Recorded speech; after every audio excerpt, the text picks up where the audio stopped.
Vance knelt before Arsmeria, ready to undertake the ritual of reincarnation, even at the cost of his life, so he could stay beside her in a world without conflict. A voice called out from behind, chasing after him as he walked away from the mansion. Lloyd spun around and offered to deliver the reports himself, since he was already headed to see his mother. 8 years had passed since his new life began, 1,000 years after his previous one. Once the escort knight of the Sky Empire, he now lived under the name Lloyd. He knocked and entered the room. Inside sat Mayuria, his adoptive mother and head of the Fearless family, greeting him warmly as he stepped in with the documents. Her strong mana carried charm magic that activated even without her intending it, and she apologized as a faint blush colored her cheeks. Lloyd admitted he had unconsciously resisted the spell, but Mayuria brushed off his modesty, praising him for defending against it so easily. She noted that his mana was colorless, transparent yet clearly strong enough to guard against her magic, admitting she still had more to learn as a mother. Lloyd expressed his gratitude for being taken in from the monastery despite having no blood relation, promising he would do anything he could for her. Mayuria pulled him into a tight embrace, delighted by his devotion, while Lloyd winced under the pressure of the hug. Just then, another voice cut through the room demanding to know what the two of them were doing. Kanon, Mayuria's daughter and wielder of healing magic, stood frustrated that she had been waiting while her mother rested only with Lloyd. Mayuria invited her over too, but Kanon pouted, asking why Lloyd alone got to monopolize their mother's attention. Despite her sharp words, Kanon quickly gave in and joined the embrace, unable to resist her attachment to Mayuria. Mayuria remarked that things felt different when it came to Lloyd, leaving him standing quietly aside. Kanon suggested he try calling her brother instead of using his name, while a maid mentioned that tea had been prepared. Mayuria admitted that despite everything, Lloyd remained gentle and considerate, promising she would encourage the idea if the right moment came. The two women discussed how Lloyd possessed magic ability yet never displayed it, and no one knew what attribute his colorless mana truly held. Curious, Mayuria wondered aloud what kind of magic Lloyd wielded, hoping to see it for herself someday. Kanon clung tightly to her mother, declaring she had no intention of ever giving Lloyd the chance to take her away, while Lloyd watched from a distance, wishing only to get along with her. Lloyd excused himself awkwardly, wondering how he could ever manage a normal, friendly conversation with her before deciding to go enjoy some tea instead. Marietta, the head maid and education manager for Lloyd and Kanon, poured him a cup of first flush Sentia tea, earning his thanks for a flavor that never disappointed. When she offered to leave him in peace with the other maids, Lloyd insisted she join him instead, admitting he always learned so much from her company. Marietta gently teased that he seemed skilled at invitations himself, pulling out a rock candy stick from the human empire and settling in for a proper rest together. As she poured, she explained how the first flush captured the scent of spring and the taste of young grass, leaves brought in from the Saint Empire. She added that such variety was only possible thanks to flourishing trade, grateful to enjoy teas made from ingredients gathered across different countries. Lloyd's thoughts drifted back 1,000 years to when the armistice barrier had first been raised and the war between the 7 countries had finally stopped. He remembered himself then, a knight of the Sky Empire whose pride and dignity resonated the moment he met the Empress, Arsmelia Rune-Michia. To end the endless conflict, she had cast the armistice barrier at the risk of her own life. The life-consuming magic had taken a heavy toll, seizing away a portion of her remaining lifespan, so Arsmelia and Vance made their decision together to be reborn through the ritual of reincarnation. Pressing their hands together, they vowed to witness with their own eyes a world finally free of war. And so 1,000 years passed by in that promise. Reborn into this new era, Lloyd had been adopted into the Countess family by Mayuria and had begun walking forward in this second life. Though something still weighed on him, he recalled Arsmelia's own words that she was still searching for someone, still holding on to the wish to see this world beside him. Just as the door creaked open and a voice called his name, Marietta wrapped him in a hug and asked if something was troubling him again, noting how deep in thought he always seemed lately. Though he brushed it off as nothing serious, she asked directly whether it concerned improving his relationship with Kanon, catching him completely off guard. Startled, Lloyd wondered nervously if she had somehow read straight through his heart. Marietta suggested that with the guest's arrival approaching, this might be the perfect chance for him to have a quiet conversation with Kanon while they waited. Lloyd thanked her warmly for the idea, and as they turned toward the door together, the two bumped into each other by accident. Caught off guard in the doorway, Lloyd apologized for the collision, and Kanon blushed as she brushed past him without a word. She thanked him quietly for opening the door, and he stepped back to let her go through first. Guiding her by the hand, he led her forward. Though the touch left her flustered, her cheeks burning as she stammered for him not to hold on so tightly. Left alone, he sighed at himself for the awkward exchange, wondering privately if his clumsiness had once irritated Arsmelia the same way. Kanan admitted she had spoken too sharply earlier, confessing she'd grown irritated because her precious time with her mother always shrank whenever guests came to visit. Lloyd pointed out that she truly loved her mother, and when she asked if it was the same for him, he answered simply that it certainly was. A knock interrupted them, and Lloyd straightened as the sound echoed through the room. Victor Roswald, the elder son of the Viscount serving Maria, arrived with a confident smirk greeting Kanan, and remarking that she seemed to be in good spirits. He explained he had come to discuss a matter concerning her magical strength, brushing past Lloyd as though he weren't even there. Kanan asked what exactly this discussion was about, and Victor declared that as Countess Mayuria's child, she was expected to carry outstanding innate magical talent worth witnessing firsthand. He pressed further, noting that despite sharing neither her hair color nor her eyes, Kanan was still destined to succeed Mayuria and take her place as Countess one day. Lloyd recognized the remark for what it was, an unsubtle provocation meant to unsettle her, one she didn't need to dignify with a response. Yet Kanan straightened with quiet resolve, apparently intending to accept the challenge and show her strength regardless. Victor grinned, suggesting this wasn't the right place for such a demonstration, and that they ought to relocate. He led them into the forest, explaining the mana test, a tradition long used by the fearless family to measure a person's true strength, and offered to carry it out himself. When Kanan protested that this wasn't meant to be a fight, Victor waved off her concern, telling her there was no need to take such a defensive stance. Lloyd followed close behind, prompting Victor to ask pointedly why he had bothered coming along at all. Victor allowed it grudgingly, warning him only to stay out of the way, muttering that someone with no blood tied to the Countess had no real business here, though he'd sooner or later try something regardless. Kanan, surprised, asked if he simply wanted to see how her magic worked, to which Victor proposed a wager, that if he won, he'd like to ask a favor from her at dawn, and he'd undergo the same mana test himself to prove his point, declaring that comparing directly against himself was the simplest way to confirm whether her power measured up. Lloyd stepped forward, calling out the unfairness of unleashing an evil spirit without warning, questioning whether such cowardice truly suited the noble bearing Victor claimed to hold so highly. Victor's confidence cracked as he stammered, insisting Lloyd was supposed to stay out of the way instead of interfering. Lloyd declared he would protect Kanan even if it meant breaking the rules, calling out the surprise attack as nothing close to a fair duel, unnecessary support brought along only to overwhelm them both during the test. When Victor sneered and called him a mongrel, Lloyd answered simply that Kanan was his precious family standing firm despite the insult. Victor mocked him further, claiming he could feel nothing but weak, colorless mana from him, questioning how a countess could have taken in a child with no magic at all. Kanan snapped, ordering Victor not to say another cruel word about her brother, her voice sharp with anger as she moved to shield him. Trembling with rage, Victor gritted his teeth, spitting out that being part of a countess's household without blood ties gave him no right to be called family at all. Suddenly his own mana surged out of control, the magic item he wielded overwhelming him as the evil spirit broke free from his grip entirely. Lloyd pulled Kanan close, asking her to trust him just this once, acknowledging that her healing, focused magic left her at a real disadvantage against a spirit wielding multiple attributes at once. He extended his hand, promising that if she got hurt, he would share that pain equally, and told her simply that they would fight this together. Kanan watched in disbelief as unfamiliar mana colors swirled around him, and Victor demanded to know what trick he was sneaking in, accusing Kanan of laughing at his expense. A brilliant shield burst to life around them, and Victor stared in shock, unable to understand how someone with supposedly no magic could summon anything, let alone a defense far beyond simple healing.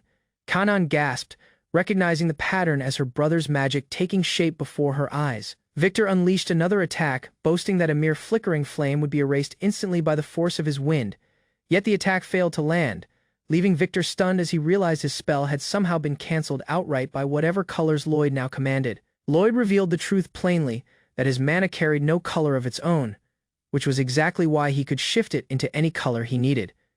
He warned Kanan that the next evil spirit would strike at her foot, telling her to dodge first, and they would cancel the spell together right after. Kanan moved exactly as instructed, and Victor watched in disbelief as she anticipated every attack, calling her performance nothing short of amazing.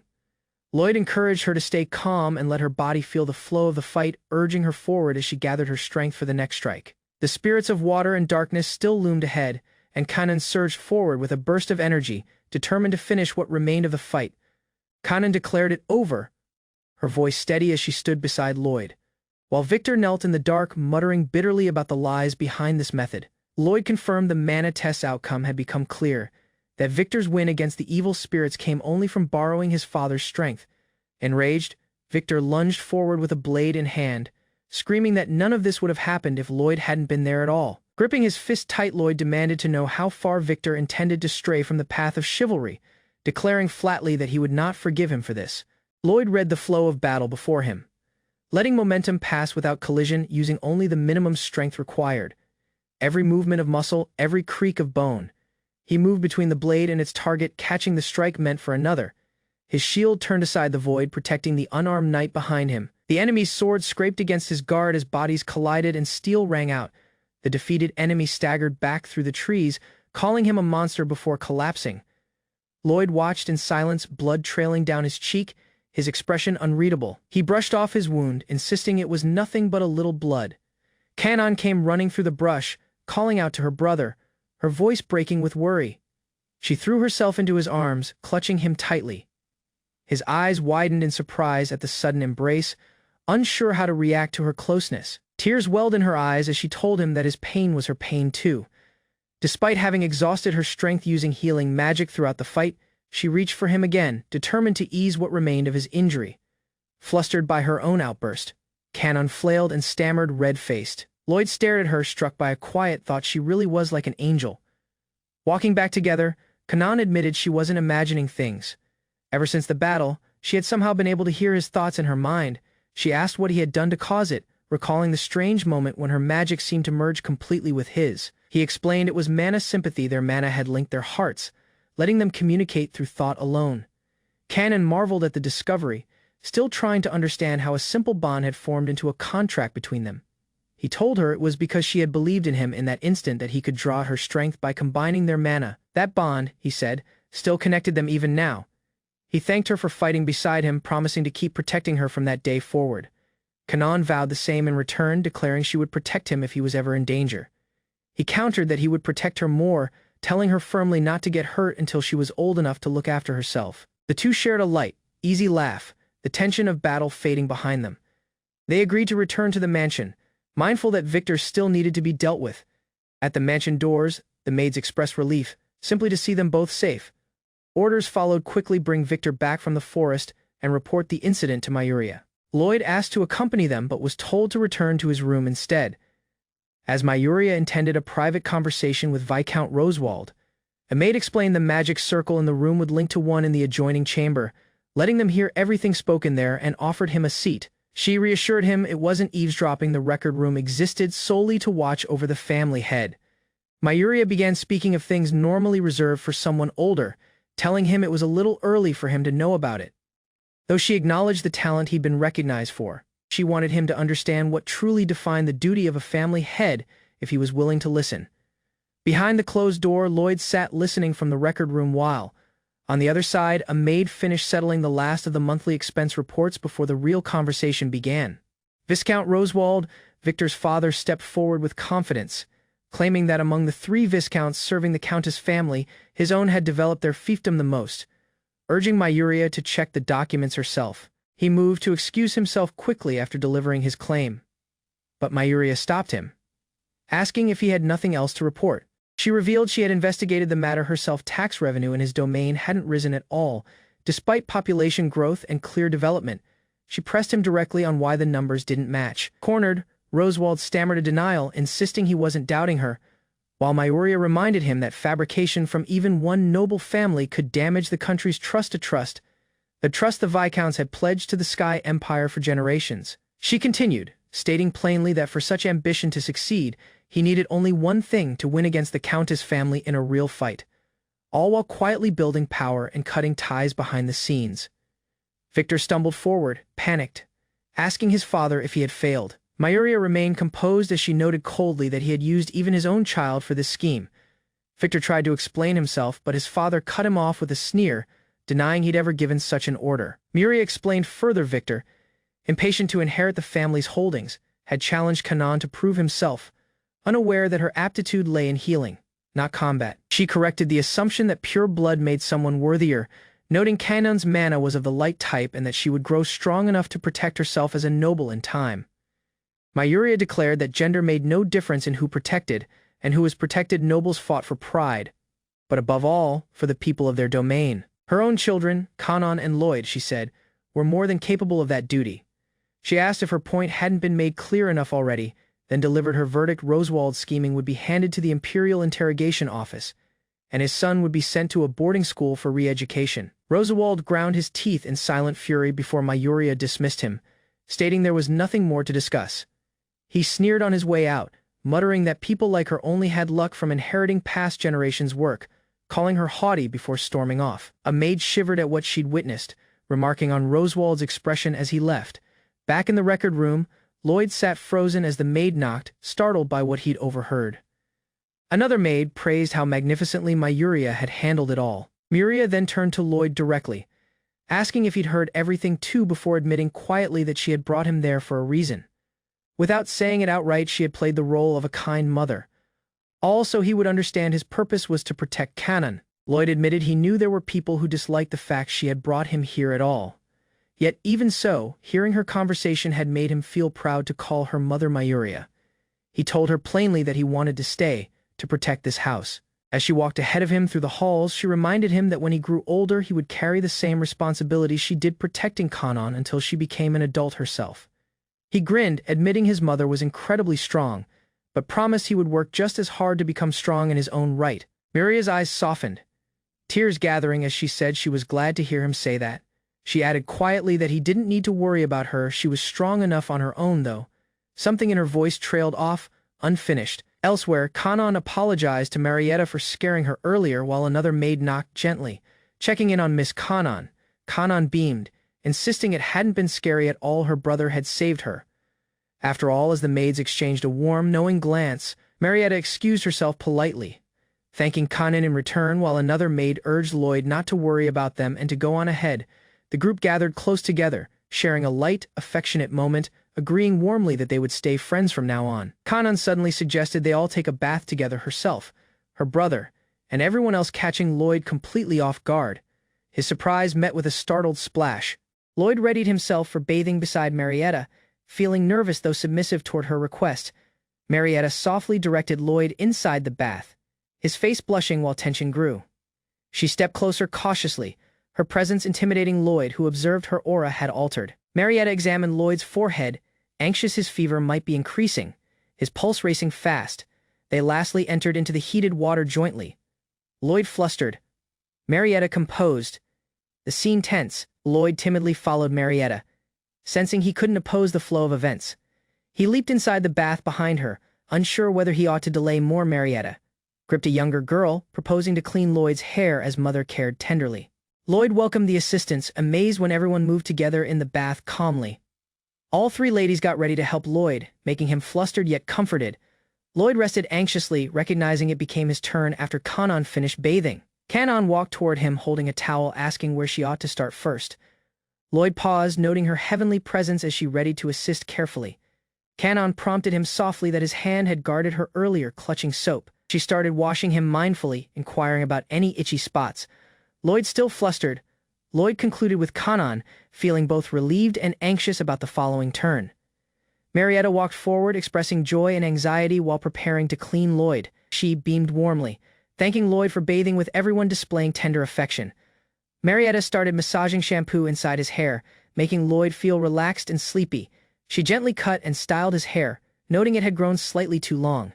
Throughout dinner, Kanon wiped sauce off Lloyd's face, displaying care and focus. Lloyd observed Marietta looked upset about losing her role, yet he comforted her inwardly.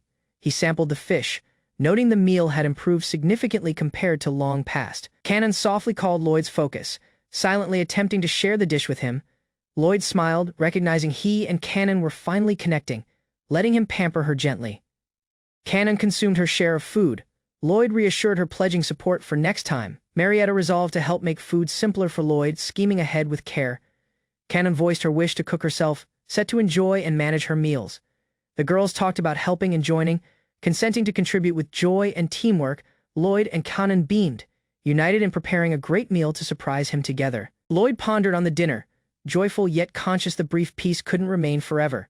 He wondered whether Arsmaria had been reborn anywhere in the world set to find her. Lloyd understood he required aid for his quest, glancing toward Marietta with focus. He walked to her, sensing she held something vital to explain to him. Marietta directed Lloyd to drop by the study before sleep, hinting toward future counsel.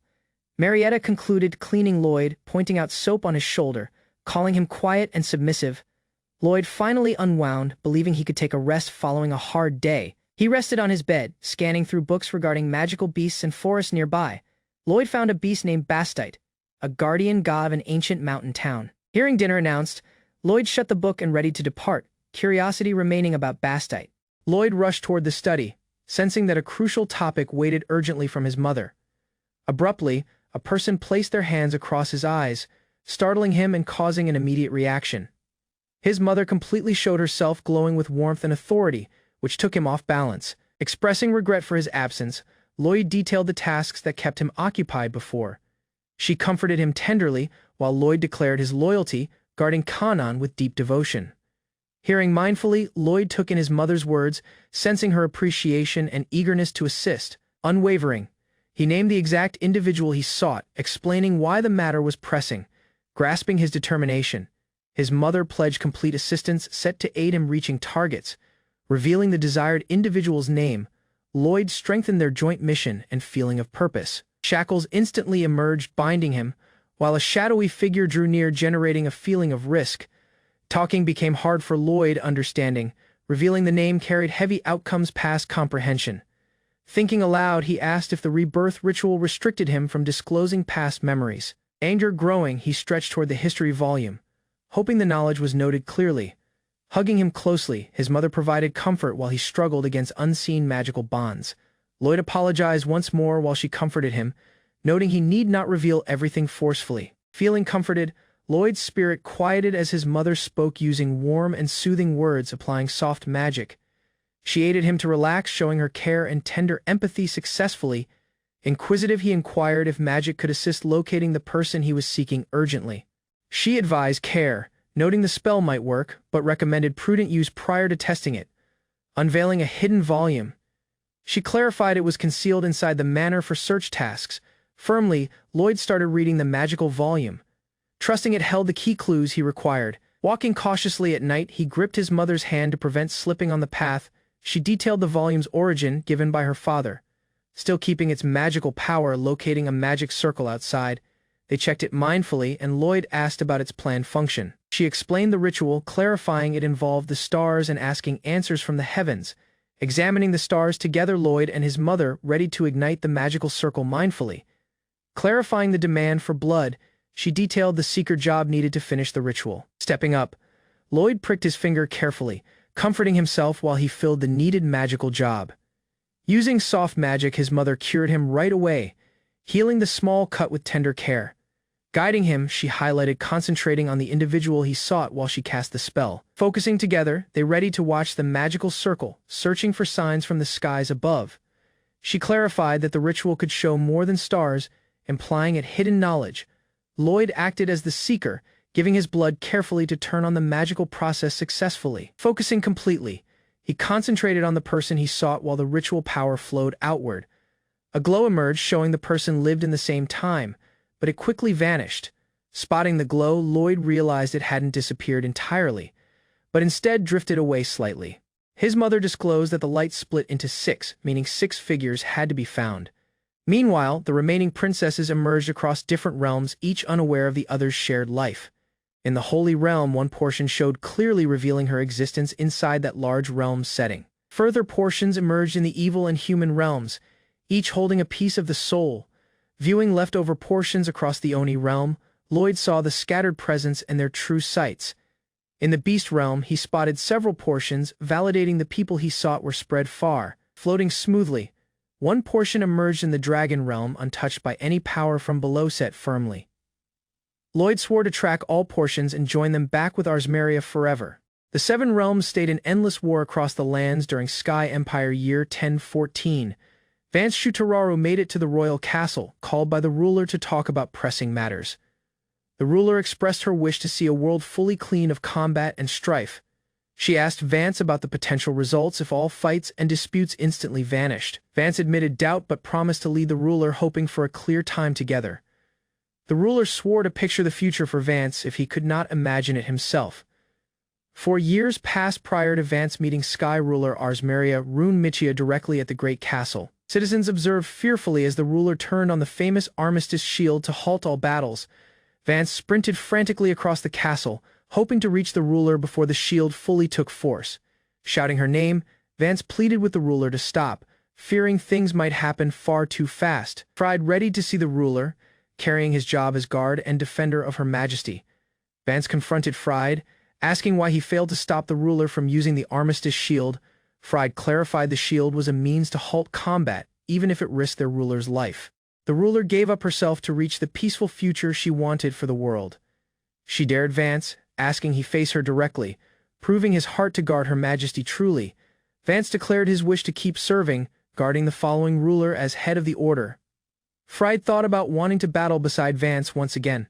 Recalling their common history, Vance comforted Fried that honor and respect arrived easily, even without proving himself again.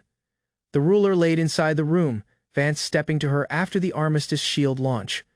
She grieved over her brief rule, feeling remorse even after reaching peace and guarding the world. The 7 rulers accepted peace, crediting Vance's strength in ending the land-wide conflicts.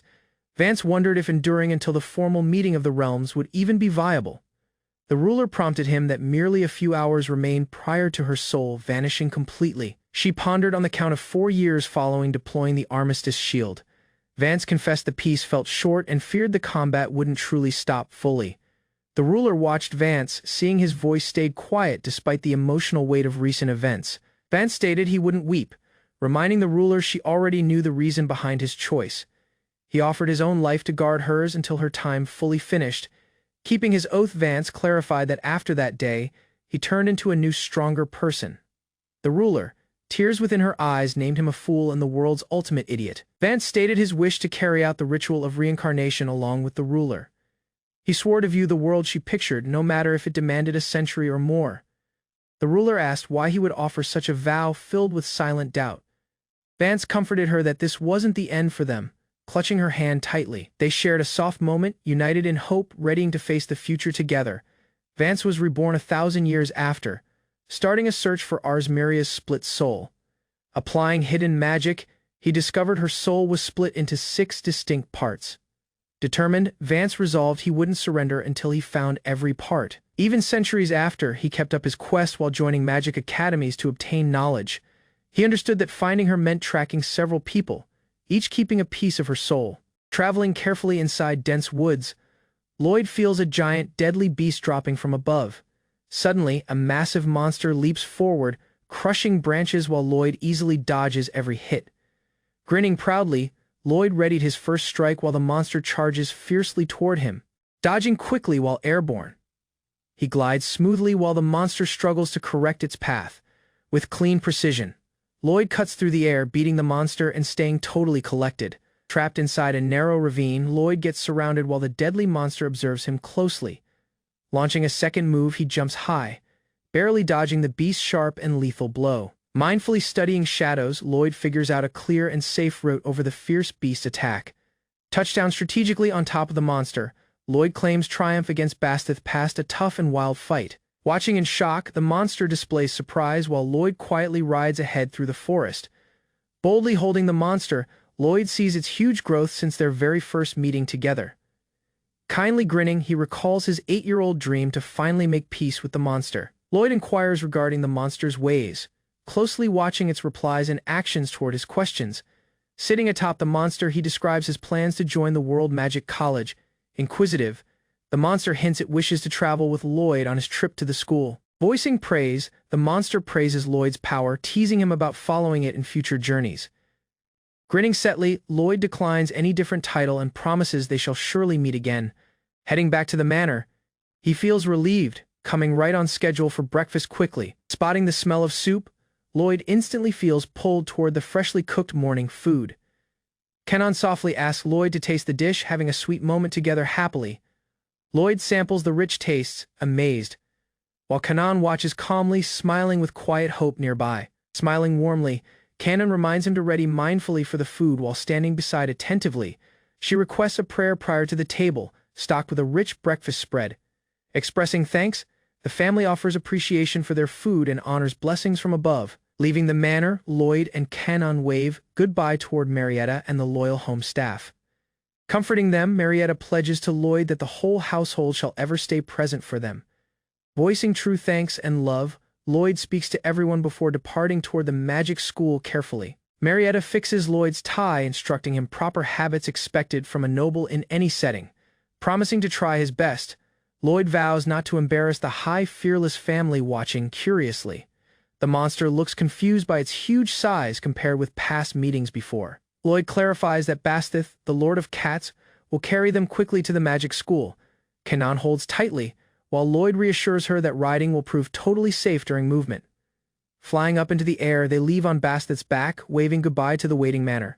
Lloyd and Kanon enter inside the World Magic School, wondering at massive spires and soaring beasts above. Pupils arrive from all 7 realms, each readied hard for the tough entrance test ahead.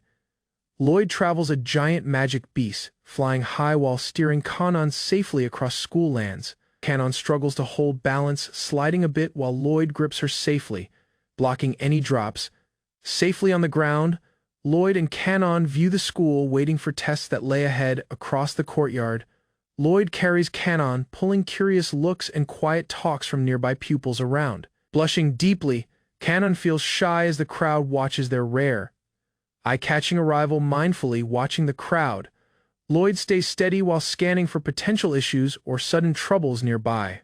A skilled pupil, Aurelis Grandshark, shows up with her fast dragon, blocking their path neatly across the square.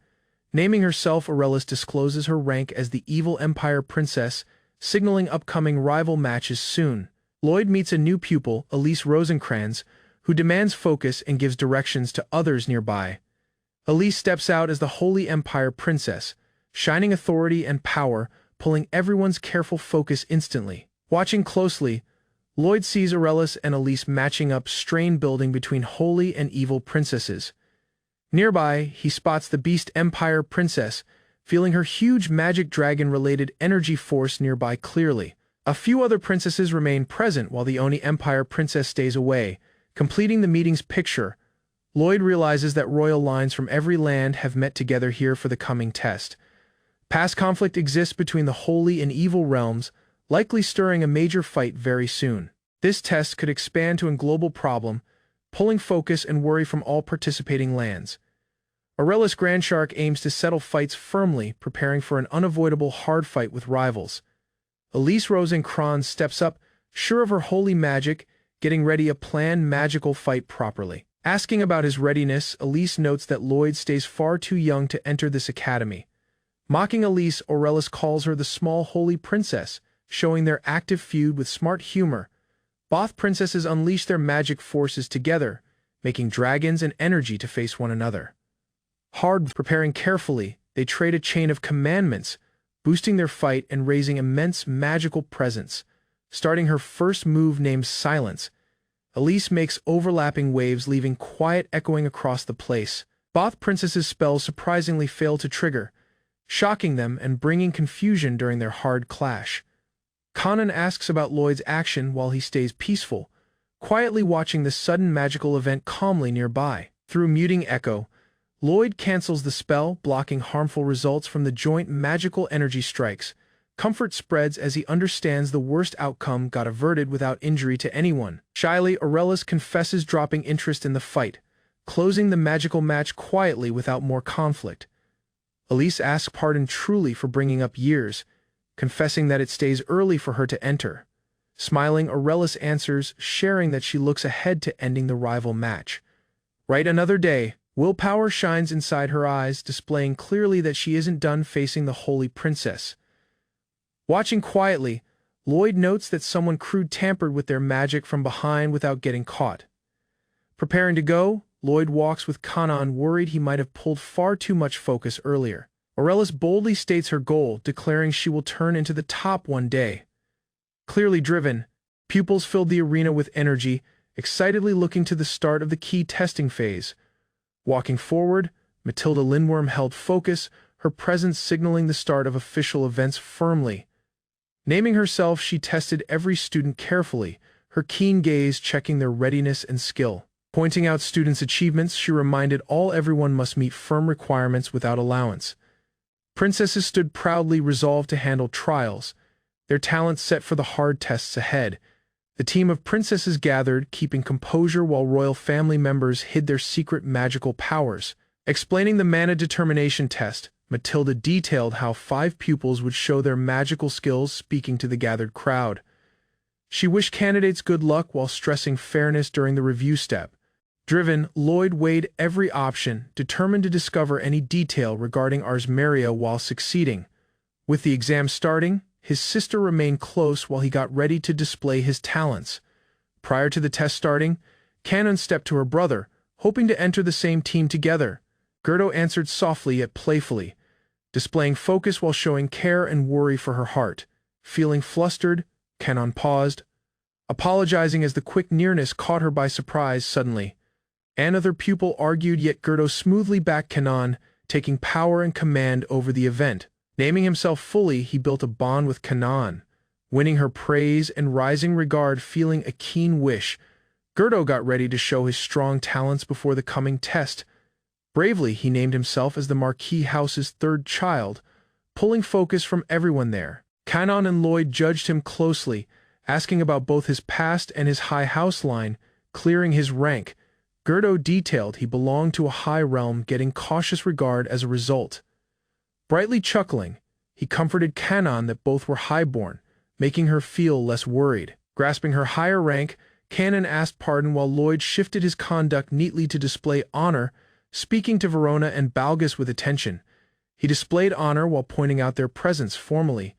Gerdo detailed that faith among peers made sure all 3 would pass in being fully passed. Balgus backed Kanon, stating faith in her magic talents and boosting her brave resolve. Giving a direct prompt, Gerdo asked Kanon to join them for a joint dish later.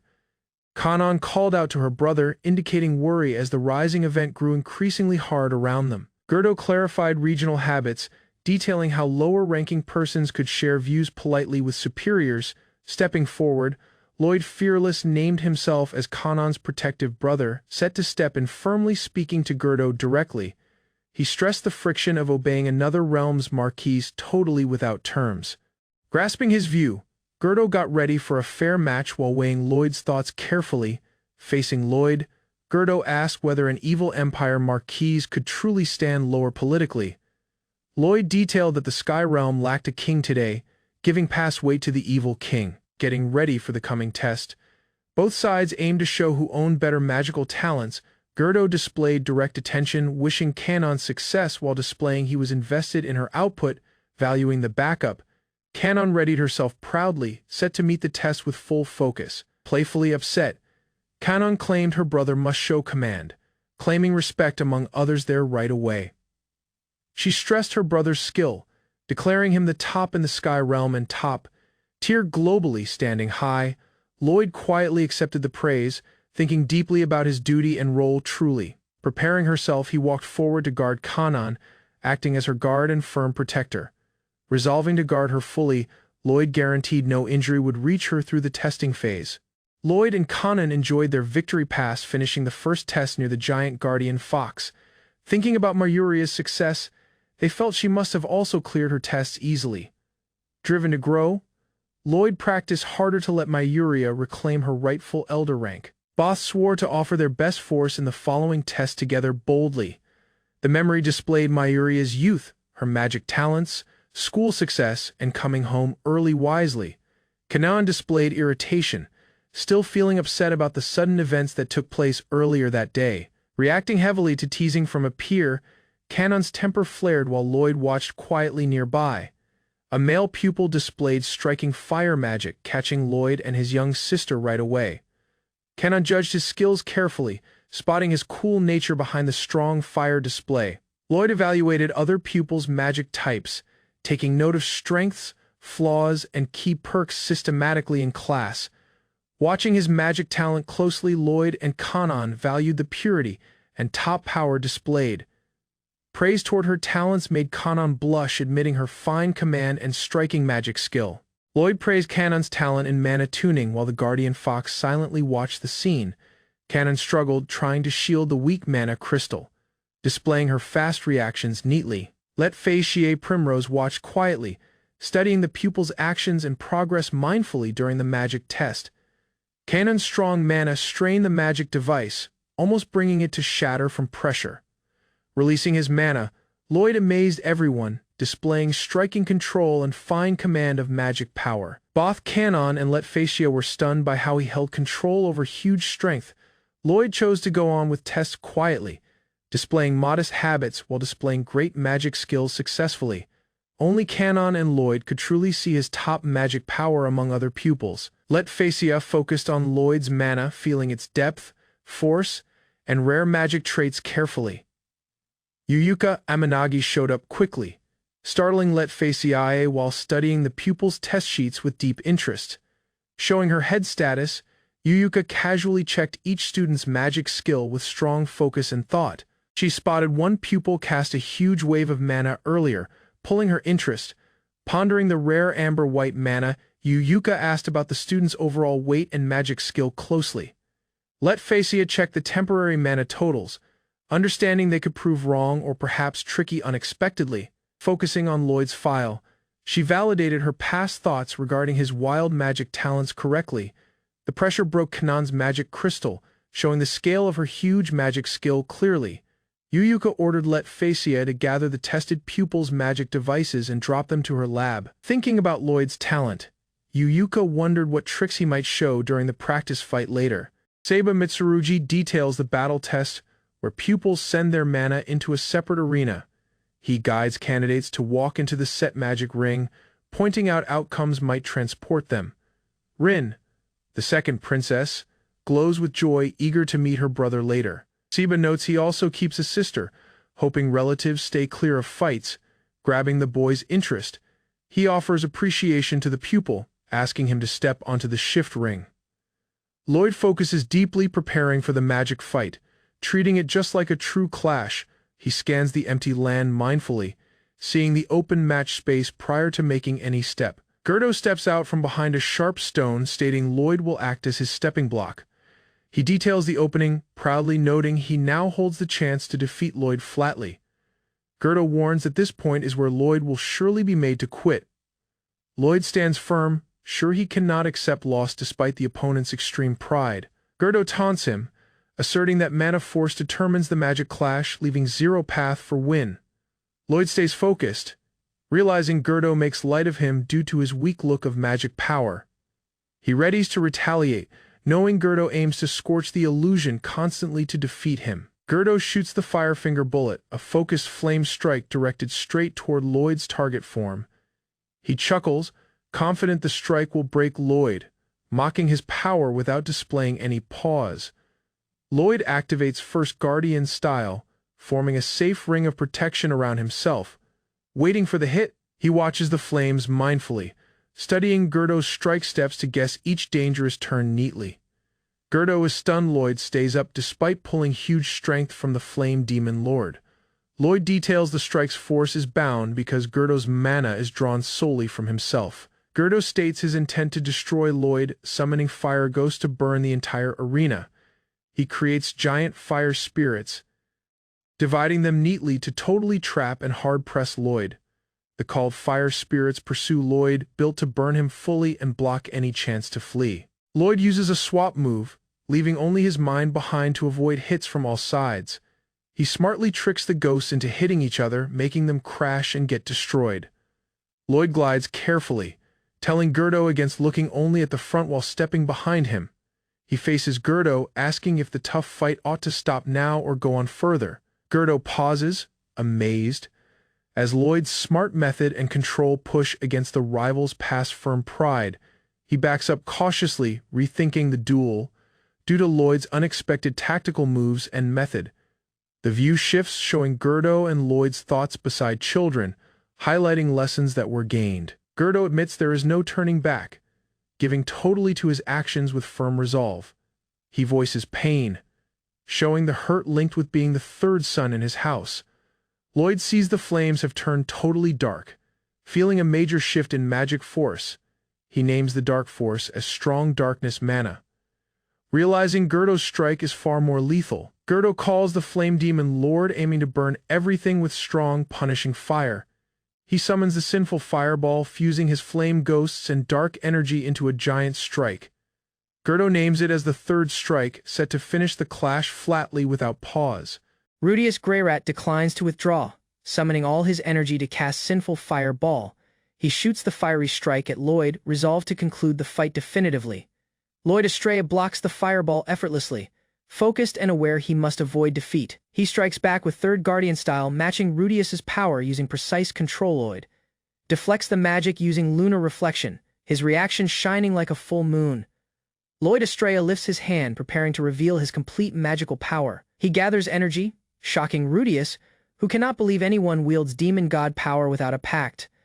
Lloyd applies the first and second Guardian styles, generating protective shields for himself and his target. He triggers the Third Guardian style, turning the rival's magic into a blade to counterattack. Rudius struggles while Lloyd pushes him back, compelling him to face his overwhelming strength. Rudius's hands start to fade, showing the weakening effects of this fierce magical conflict. He struggles, releasing a powerful spell with all remaining energy toward Lloyd. Lloyd counters through skillfully redirecting the attack across the rocky battlefield, maintaining control. Lloyd examines Gerdo's repeated attacks, noting that defending takes less mana for a skilled fighter.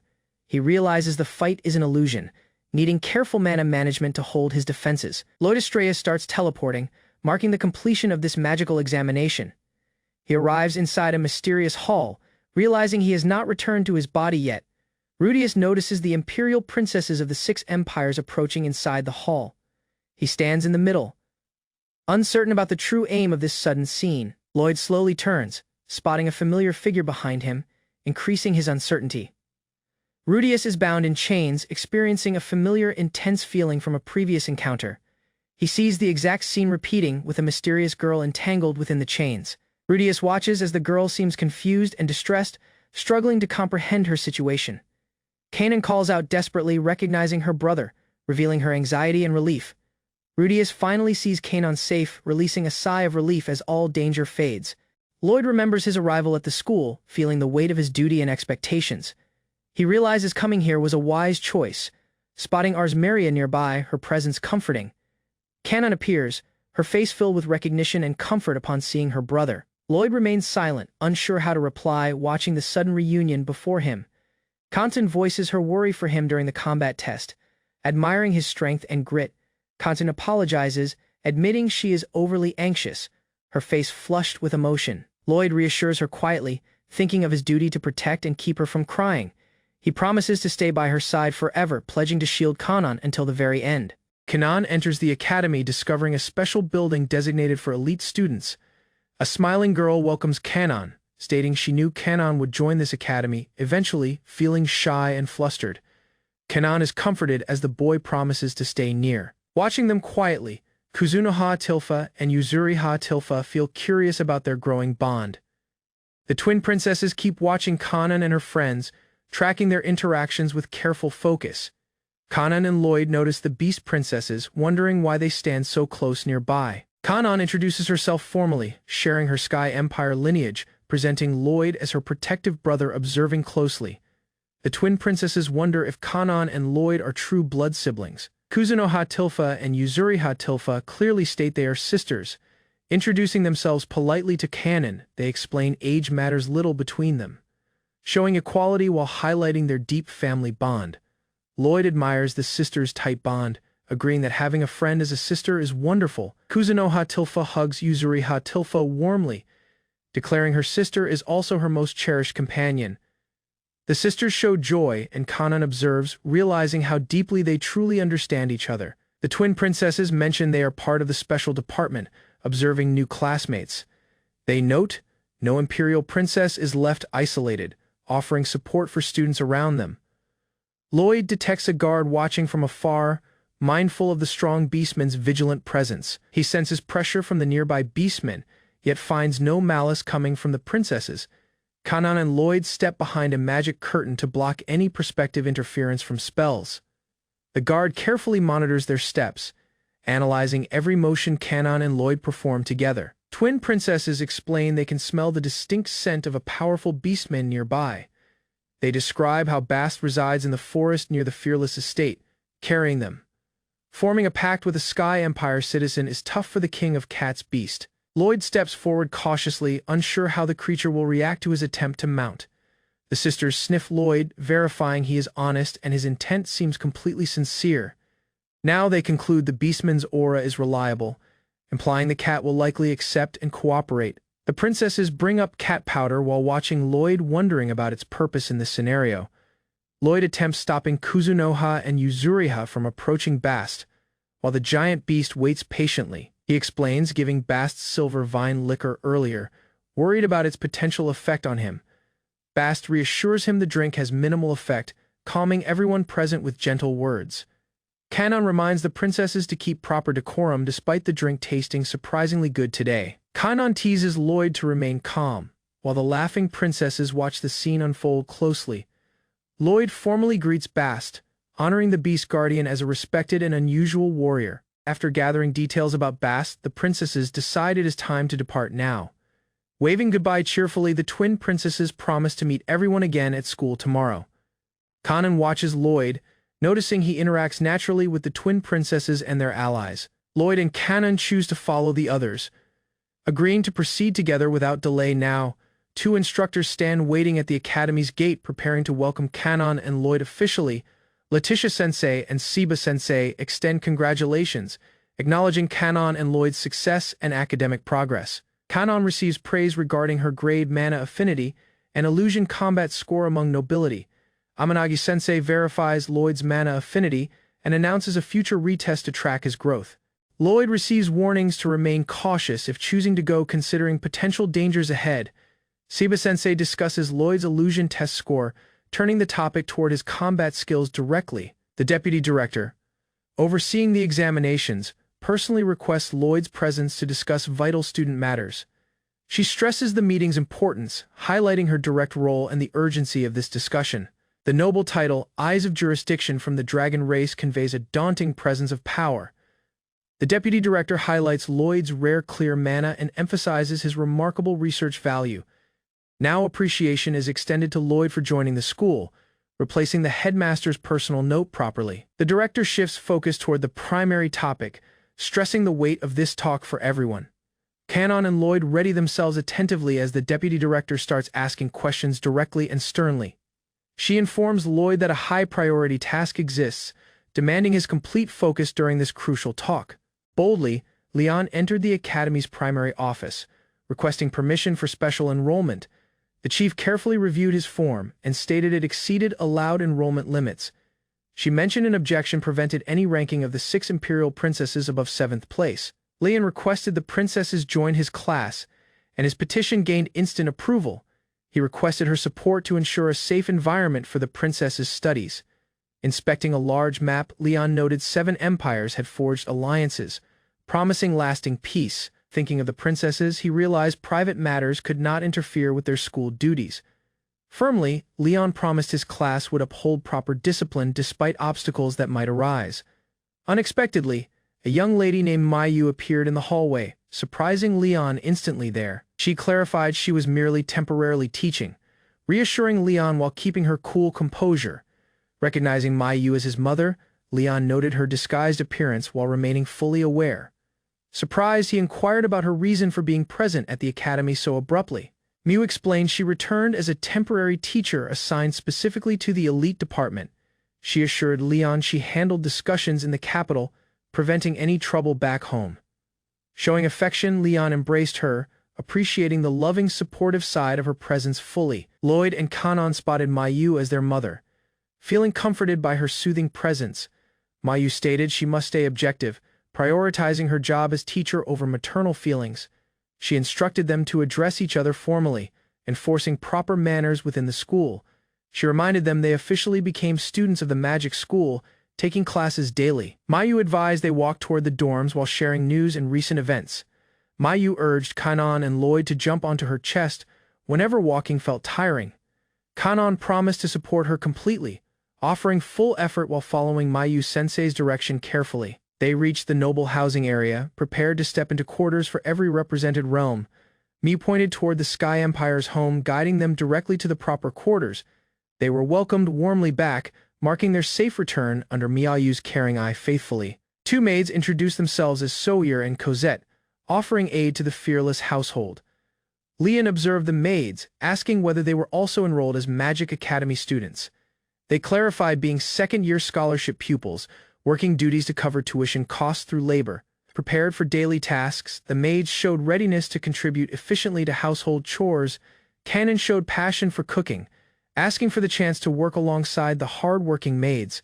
Leon impressed elders with his conduct who were charmed by his responsible, gentle nature. He asked Mayu for approval to explore the grounds alongside his faithful companion, Tito. Mayu permitted Tito to roam freely, offering adequate space for the creature to run. Observing closely, Leon praised the prepared zone, noting layout included a dedicated space for Tito. A guest from the Holy Empire arrived, drawing focus as an official guard approached swiftly. Tito ran ahead, leading Leon and Kanon toward the approaching figure with impressive speed and urgency. Claudina, guard to Holy Imperial Princess Elysial Denka, formally introduced herself to Leon politely. Leon asked about the reason behind Claudina's surprise visit arriving at such an odd time. Claudina explained that the elite division, including princesses and their guards, formed a single class. She noted the division also contained top-ranking students alongside other chosen representatives for classes. Claudina clarified Elysial Denka had targeted the top scorer during the recent trials. Even Ryunia Denka, Dragon Princess, declined the freshman representative position, passing it to others instead. Leon realized a top-scoring student existed outside the known 6 imperial princesses. He admitted having no extra info about ranks, showing his confused and worried look clearly. Claudina thanked Leon for responding and politely asked pardon for the sudden questioning. Aurelius Denka, the demon princess, battled for top place in the trial, showing great ambition.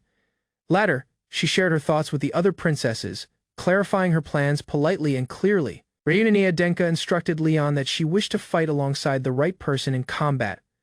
Claudina alerted Leon that the elite department students would start lessons scheduled for tomorrow promptly. The entry ceremony was set for 3 days later for all pupils in the division.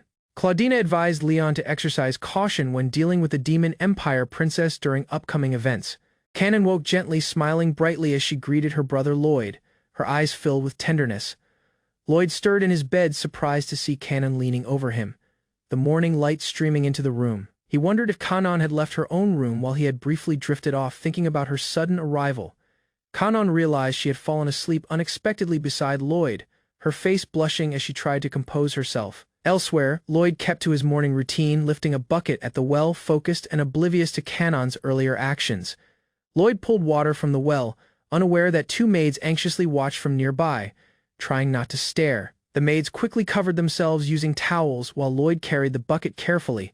Focused on his job, Kanon approached, reminding Lloyd about washing with warm water to avoid catching a cold, gently scolding him. She handed him a towel, asking him to cover up, her face a mix of worry and tenderness. Lloyd and Kanon stood together as the maids looked on, flustered, noting how close the moment seemed between them.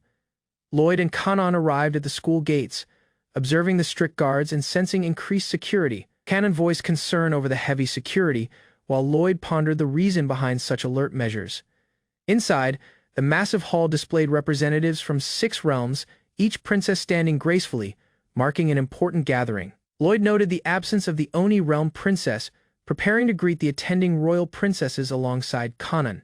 Instructors introduced themselves, Seba Mitsurugi overseeing spell combat and Letitia Primrose managing spell theory, marking the start of official lessons.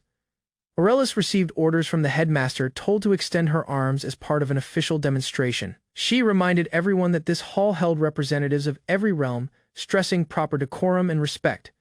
Aurelius explained that building mutual respect among nations was the Pope's command, though it seemed pointless to some. She firmly declared that her kingdom's honor was supreme, refusing to join lessons unless that rule was respected. Ryunia Midgard, the Imperial Dragon Princess, quietly stated she had been resting, observing the tense exchanges around her calmly. Ryunia clarified she had been sleeping because the conversation involved topics she deemed trivial. Shocking others, she reminded the group that the magic ranking ought to be public, pointing to a top-tier student. Human Imperial Princess, Susiri Hoshizuki, firmly objected, asserting that treating anyone like an object could not be pardoned. The spectators whispered as Ryunia and Susiri exchanged harsh words, each assessing the other's power and stature. Ryunia glared at provocations, indicating she would not reply to cheap taunts, keeping her imperial composure. Ryunia demanded answers from the instructors, urging them to explain why magic measurement data was kept secret. She spoke to the teachers with authority, determined to reveal the truth behind the scores. Kanan and Letitia questioned the secrecy, stating their disagreement with the idea that every person's rank should be equal. Ryunia pointed out Lloyd Fearless, the Sky Realm's Count family heir, asking for verification of his identity and achievements. Lloyd realized Aurelius had discovered he was the top-scoring student, his victory acknowledged amid sharp scrutiny from the crowd. Ryunia stated that Lloyd's entry to the basic department did not concern her, keeping focus on her imperial duties. She spoke to Elysiel, noting that their realms held different Sky Pact terms, pointing out historical differences. The Sky Pact was defined, a 1,000-year-old treaty maintaining peace, letting every nation maintain its core values. Ryunia highlighted the evil realm's value. Battle was allowed only if rooted in honor governing her nation's laws. She contrasted this with the Dragon Empire's Sky Pact, which banned fighting, explaining their nation evaluated strength without warfare. Lloyd stood with Kanan behind him, understanding the weight of the moment, getting ready for the imminent challenge. Ryunia declared that in this venue, Lloyd was the sole person capable of taking firm action. She raised her fan, signaling her power, stressing that this instant could trigger something momentous. Ryunia challenged Lloyd Fearless directly, announcing a match between them, making the crowd aware of the coming duel. Lloyd Fearless confronted the princess in the central hall. She stepped forward, challenging him to a duel. The princess inspected Lloyd's lineage, noticing he was not a blood relation, merely an escort, questioning his authority. She showed the master and servant ring, a mighty relic passed down inside her royal bloodline, declaring her goal. She intended to bind Lloyd as her thrall once she beat him, invoking the Sky Pact. Lloyd's status was now tied to her terms, trapping him in a risky magical treaty he could not turn down. The princess escorted Lloyd Fearless to the arena. Her expression stayed resolute, indicating the grave duel ahead. Lloyd readied himself, consenting to fight using only a blade.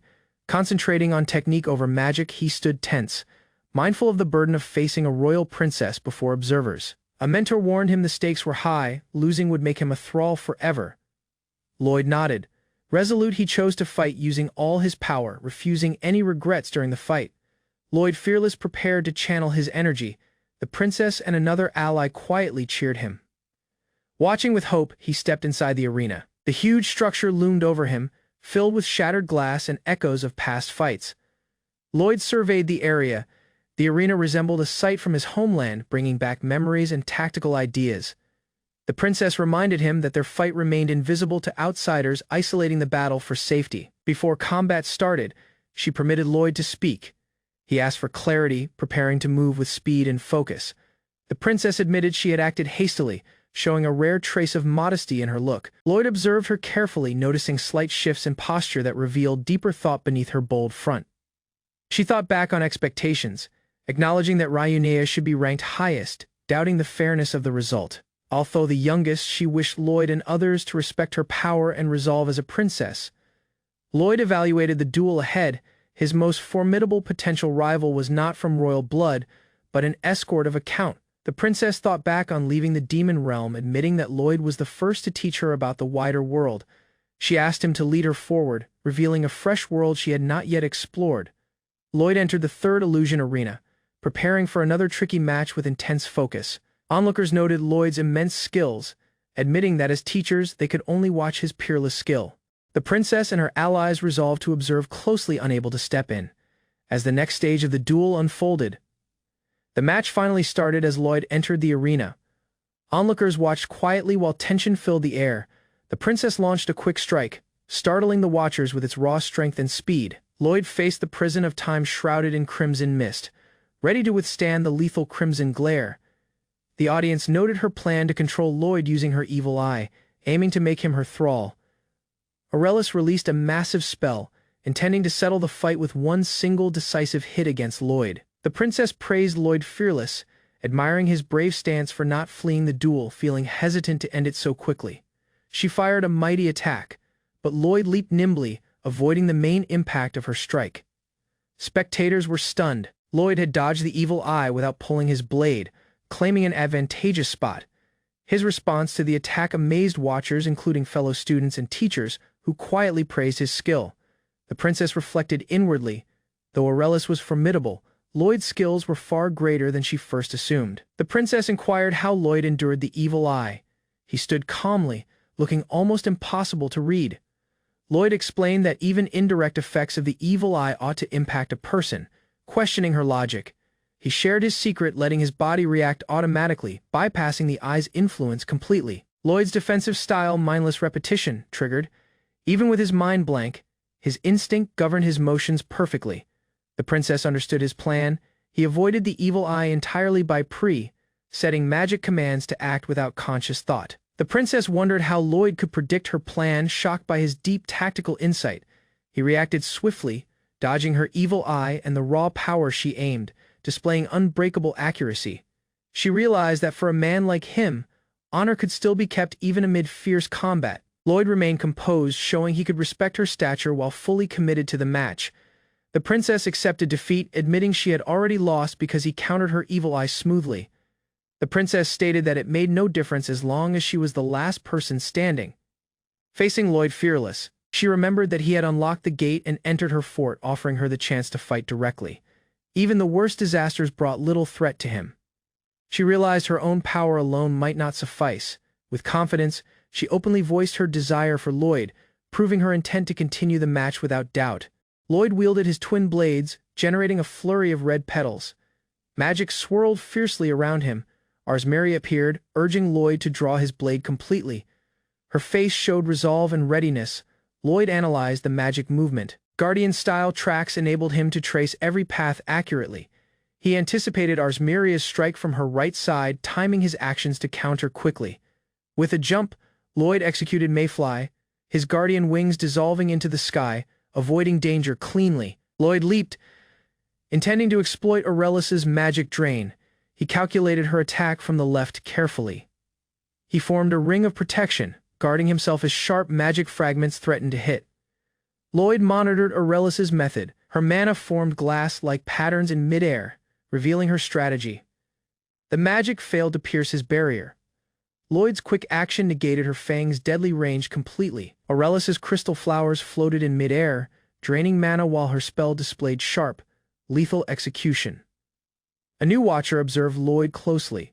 She noticed he had not raised a mana barrier yet. His spirit was intense. Lloyd hovered amid Aurelius's crystal flowers. He could feel the flow of mana where they bloomed. Aurelius charged forward, taking advantage of the split-second Lloyd created. He stayed ready, despite the sudden strike. Her fangs targeted him, but Lloyd's speed and defensive skills neutralized the danger immediately. Lloyd held Aurelius tightly, steadying her. Their eyes met as tension and unspoken trust passed between them. Lloyd carried Aurelius mid-air, drifting through the scattered crystal flowers quietly, both taking a breath. Aurelius looked at Lloyd with a mix of surprise and shyness. He silently acknowledged her presence politely. She questioned Lloyd, asking why he had not drawn his blade. Lloyd kept his quiet composure. Lloyd clarified that her look had seemed helpless, proving he grasped her feelings without words. Aurelius's face showed deep thought. Their tense fight softened, exposing vulnerability and trust between the two fighters. A mysterious princess stood before Lloyd. Her calm eyes challenged him, testing his power silently. She reflected on her own fear, realizing she must confront Lloyd and her past bravely. Aurelius wondered if she would feel terror if Lloyd drew his blade, testing her inner resolve. Lloyd observed her closely. Despite changes from old memories, Aurelius held his focus entirely. He met her gaze directly, determined to engage the girl before him fully, honoring both trust and tension. Aurelius admitted Lloyd's talent, surprised he exceeded her expectations despite the fierce fight. She saw him as the person offering her hope, inspiring her to keep going without quitting. Lloyd noticed the heavy mist wrapping around them, hiding Aurelius' motions but unable to block her presence. Aurelius declared herself the first princess of the Grand Shark line, standing firm at her own risk. Lloyd thought about her seriousness and devotion. Realizing Aurelius treated him like a true knight, honoring his role, Lloyd voiced his resolve for his honor. As a knight, he would answer Aurelius' challenge with full force. He swore on his blade to fight Aurelius using all his strength, leaping toward her decisively. Aurelius heard her mother's solemn words, reminded that she carried the Grand Shark lineage's future on her shoulders. She answered with bright resolve, promising to honor her family's dignity and duties without doubt. Later, Aurelius paused before greeting Elysiel, feeling shy and guarded as she approached the quiet, distant girl. Memories of her own youth and curiosity pushed Aurelius forward, keen to reconnect and taste friendship once again. Her mother warned her sternly, emphasizing duty and the need to never yield to the holy princess, shaping Aurelius's resolve. Aurelius understood her life's focus, accepting the burden placed upon her back. She resolved to outshine everyone in talent, power, and knowledge, giving herself to constant growth. Determined, she admitted she must not lose and had to embody the ideal of the demon princess.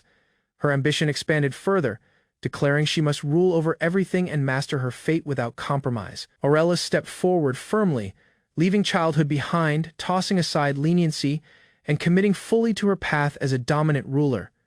Aurelius looked back on her journey, realizing all her effort had finally brought her close to equality. Despite her tireless work, she noticed that both Elysiel and Ryunea failed to view her as a rival.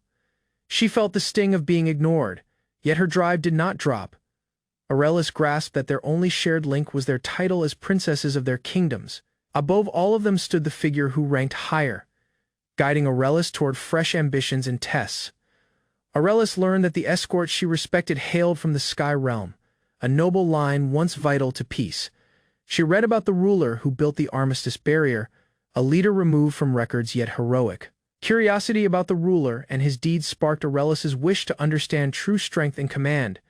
She squeezed her fist, determined that her power had to be proven in combat as a genuine agent of the Demon Empire. Aurelius swore that if she could defeat and earn respect from the strongest, she would secure her spot in history. Aurelius was shocked to discover the person who ranked above her came from the far Sky Empire, a simple escort by status. She pondered the history of the Sky Realm, a nation that halted every conflict, guided by a secretive ruler squeezing her fist. She resolved that power alone should dictate honor, and she would not back down. Aurelius promised to defeat and gain recognition from him, securing her status as a formidable leader. She unlocked an unusual magical gift, able to pull mana out of illusions, a power few could master. The Sky Empire Guard noticed Aurelius's illusions, a magic different from the commanding eyes he had fought before. He realized the illusions disoriented him, creating several clones of Aurelius, making it impossible to trace her location. Aurelius directed the illusions, ensuring that his blade could not strike her as she ruled the arena with accuracy.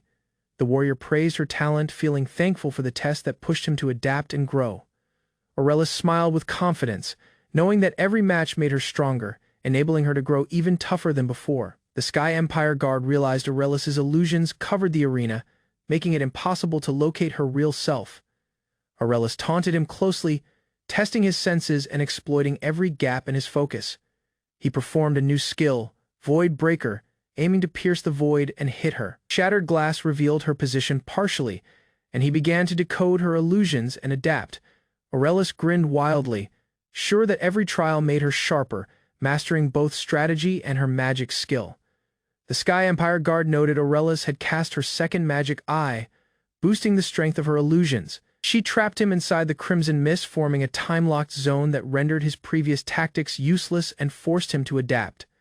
Aurelius used her Crimson Glare, approaching with immense force, joining both her magic eyes to control the battlefield and prove her total control. Lloyd dropped through broken floors, surrounded by drifting glass as an unknown energy moved around him. Ars Miria materialized, fan in hand, waiting gracefully. Her gaze locked onto Lloyd, cutting through the mess. She seemed to challenge him, asking if he could survive such heavy pressure. Lloyd composed himself, remembering his promise. He knew he had to grow stronger than any caster from all 7 realms, preparing for the challenges ahead. Ars Miria urged Lloyd to accept his fate as the Sky Emperor's shield, promising he could constantly overcome. Side by side, they stood beneath an open sky, combining clear mana. Lloyd and Ars Miria prepared to transform the world, united in goal. Lloyd clenched his hand, recalling his oath to grow stronger than anyone, resolve burning deep inside him. He rushed forward without pause, refusing to let anyone block his route toward achieving his master's goal. The opponent prepared a spell, but Lloyd's presence mirrored their actions, forcing them to adjust quickly, caught off guard. Ars Miria spotted the copied moves, realizing Lloyd had duplicated her magic during combat, boosting his battle power quietly. Using the second Guardian style, Shadow Armor, Lloyd's strike bounced like a knight, shocking everyone and asserting control. Inside the Crimson Mist, Ars Meria navigated endless shadows, her actions swift as the dark shifted constantly around her. She released the Bloody Illusion, multiplying her image to confuse foes, every clone mirroring her hits and stance. Lloyd watched, amazed as Ars Meria's talent exceeded expectations, pushing him to try harder to match her power. Ars Meria's floating leaf skill glided smoothly through the battlefield, allowing accurate hits and easy movement around Lloyd's guards. Determined, she declared her presence loudly, showing herself fully as a fighter ready to match Lloyd's power. Ars Meria stood proud, declaring herself the Demon Princess, her aura radiating command and faith across the battlefield. Lloyd and his group watched from below, the weight of her magic casting a huge shadow over the area. Aurelis and the others realized her mana would soon drain, yet she kept control. Her power clear despite coming fatigue. Ars Meria's drive stayed whole, her fangs marking unbroken courage, promising to keep fighting until the match ended. Seeing her strength, the crowd recognized Lloyd's solid backing, feeling respect for his supportive role guiding Ars Meria's unstoppable rise. Lloyd and Ars Meria moved together smoothly, their fight flowing like a dance, fully in sync against all threats. Lloyd refused to give up, determined to keep speed, even while Ars Meria spent vast amounts of mana for her strikes. Ars Meria's power kept growing through the battle, her skills turning more deadly and precise with every move. She tested Lloyd's guard, challenging him while trying to drain his focus, pushing both to their bounds in combat. Lloyd's resolve stayed solid, countering her every strike, proving that her efforts alone could not beat his determination. Ars Meria balanced on top of Lloyd, stating she could dance longer, her speed and power unmatched. Driving the duel forward, she summoned the Blood Prison, locking Lloyd inside an illusionary room, restricting his steps while testing his grit. Ars Meria claimed rule over the area, reminding Lloyd that inside her field, escape was impossible, forcing him to face her strength. She challenged Lloyd directly, explaining that to bind her motion, he had to fight without fear, showing his strength without bounds. Her tactic aimed to drain Lloyd's mana, proving her skill and command while forcing him to adjust under pressure. Ars Meria used her fan move, Bind Him, catching Lloyd with tightening energy that restricted his steps right away. Lloyd felt the bonds tighten, fighting to break the squeeze, testing both his speed and his focus under pressure. Ars Meria revealed her Fang, a brutal move, striking Lloyd boldly as she unleashed a focused burst of magic power. Lloyd stood firm, casting his powerful magic, Fang hitting the arena with brave accuracy. Flames burst around him, forming a fiery shield against the opponent's strike. Princess Ars Meria watched with awe as Lloyd moved easily, drawing a complex spell array while dodging constant strikes, displaying mastery beyond belief. Lloyd shared the secret: the spell was an advanced barrier art. Even his opponents saw the incredible control he held, leaving them briefly stunned. Ars Meria thought about her dreams. She hoped to see a world free of war, where her magic served as a shield rather than a weapon. Through practice and study, Lloyd mastered the spell flawlessly, knowing how to apply it wisely, and imagining a future where strength and peace met. Lloyd and Ars Meria sat side by side, wrapped in silence, thinking over past mistakes and missed chances. Lloyd clenched his fist, remembering thousands of years of training, determined to master the spell that once left him helpless. He released the fourth technique, Colorless, a brilliant ray that reached endlessly into the heavens, a proof of control and skill refined over time. Ars Meria watched, amazed as the rare barrier art formed perfectly, a secret magic known only to imperial bloodlines. Lloyd stood ready, finally able to protect and reunite with Ars Meria. Bridging past regrets with newfound power, Lloyd confronted his firm rival, her look fierce, respecting his power while refusing to hold back. He explained that every hit and spell was measured, aimed to test her, needing his complete talent to weigh her power. The duel grew intense, petals and dust spreading, every move exact and planned, showing their fierce rivalry and mutual respect. She charged forward with fresh resolve, ready to fight to the very end, her drive shining through every strike. At last they met eyes and hugged briefly, a silent nod to their strength, trust, and the connection built through battle. The duel finished, and Lloyd's rival accepted his win, petals floating around them as they hugged. She smiled with relief as battle tension gave way to mutual respect and clarity. Lloyd felt the transport spell trigger, bringing the exact feelings as the first time he used it, anticipation and focus merging. Arsmeria sensed their shared fate, knowing that their paths were tied, destiny leading them to this key moment. Lloyd reached the spell circle, met by his sister and allies, his path and skill with mighty spells ending in a happy reunion. Lloyd noticed a familiar voice from earlier, catching him off guard among his friends and Arsmeria. Aurelius appeared, smiling softly, reflecting on how their duel had built a sudden bond. Despite the intensity, Lloyd realized that the voice from earlier belonged to Aurelius herself, proving his thoughts and deepening his view of her. Aurelius asked him to reply, doubting if someone like her deserved attention, seeking approval from Lloyd. She reminded him of the illusion match rules. The winner may ask one wish from the loser, giving her authority and impact. Aurelius bowed low, acknowledging her loss, yielding herself to Lloyd following the illusion match rules. She requested to study in the exact same class as him, hoping to learn and improve beside Lloyd down the line. She voiced her hope to build peaceful bonds with others, refining their magic skills together and building strong teamwork. Lloyd smiled warmly, clarifying that if given her wish, he wanted her to view him as an equal and classmate. Though she paused at first, Aurelius agreed, realizing this was her true wish and a chance to start fresh with Lloyd. Aurelius spoke to Lloyd with deep respect, addressing him as Imperial Demon Princess Lloyd Fearless, honoring his skill and dignity. She paused, asking him to let her keep using formal terms, keeping the formality until the day she could beat him. Lloyd smiled, understanding her wish, knowing it represented her pride, drive, and the friendly rivalry between them. Their peers responded with laughter, teasing Aurelius while enjoying the light dynamic between her and Lloyd. Aurelius argued against the teasing, but her face relaxed, knowing this bond and contact were part of her growth and team spirit with Lloyd from above. An onlooker watched Lloyd and his peers, assessing their steps with a sharp, stern eye. The watcher praised Lloyd's effort, noting his steady focus and drive through the events that happened below. With a gentle smile, she addressed him directly as Lloyd-chan, praising his growing talent, strength, and the respect he had gained from those nearby. At the Magic World Academy, Lloyd Fearless watched a practice fight from the viewing tower. Shards of glass and sparks flew as pupils trained, but his eyes stayed sharp and calculated. Lloyd's amazing talents were proven. He earned an FA in the mana evaluation, praised for his rare skill and top potential. His fame started to grow among peers. He showed the barrier art, a skill of massive strength that passed common magic shields, leaving all in awe. The barrier art was special, beyond compare even to old forms built 1,000 years ago, available only to real mages. Even with this massive power, Lloyd kept his cool, evaluating every setup while getting ready for the tests ahead.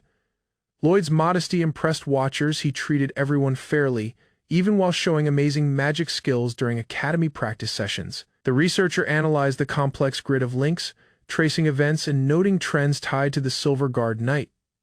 Vance was known as the strongest shield knight, guarding the Empress from countless dangers with great skill and courage. Despite his achievements, no official records existed, as Vance purposefully avoided taking credit for brave acts or fame.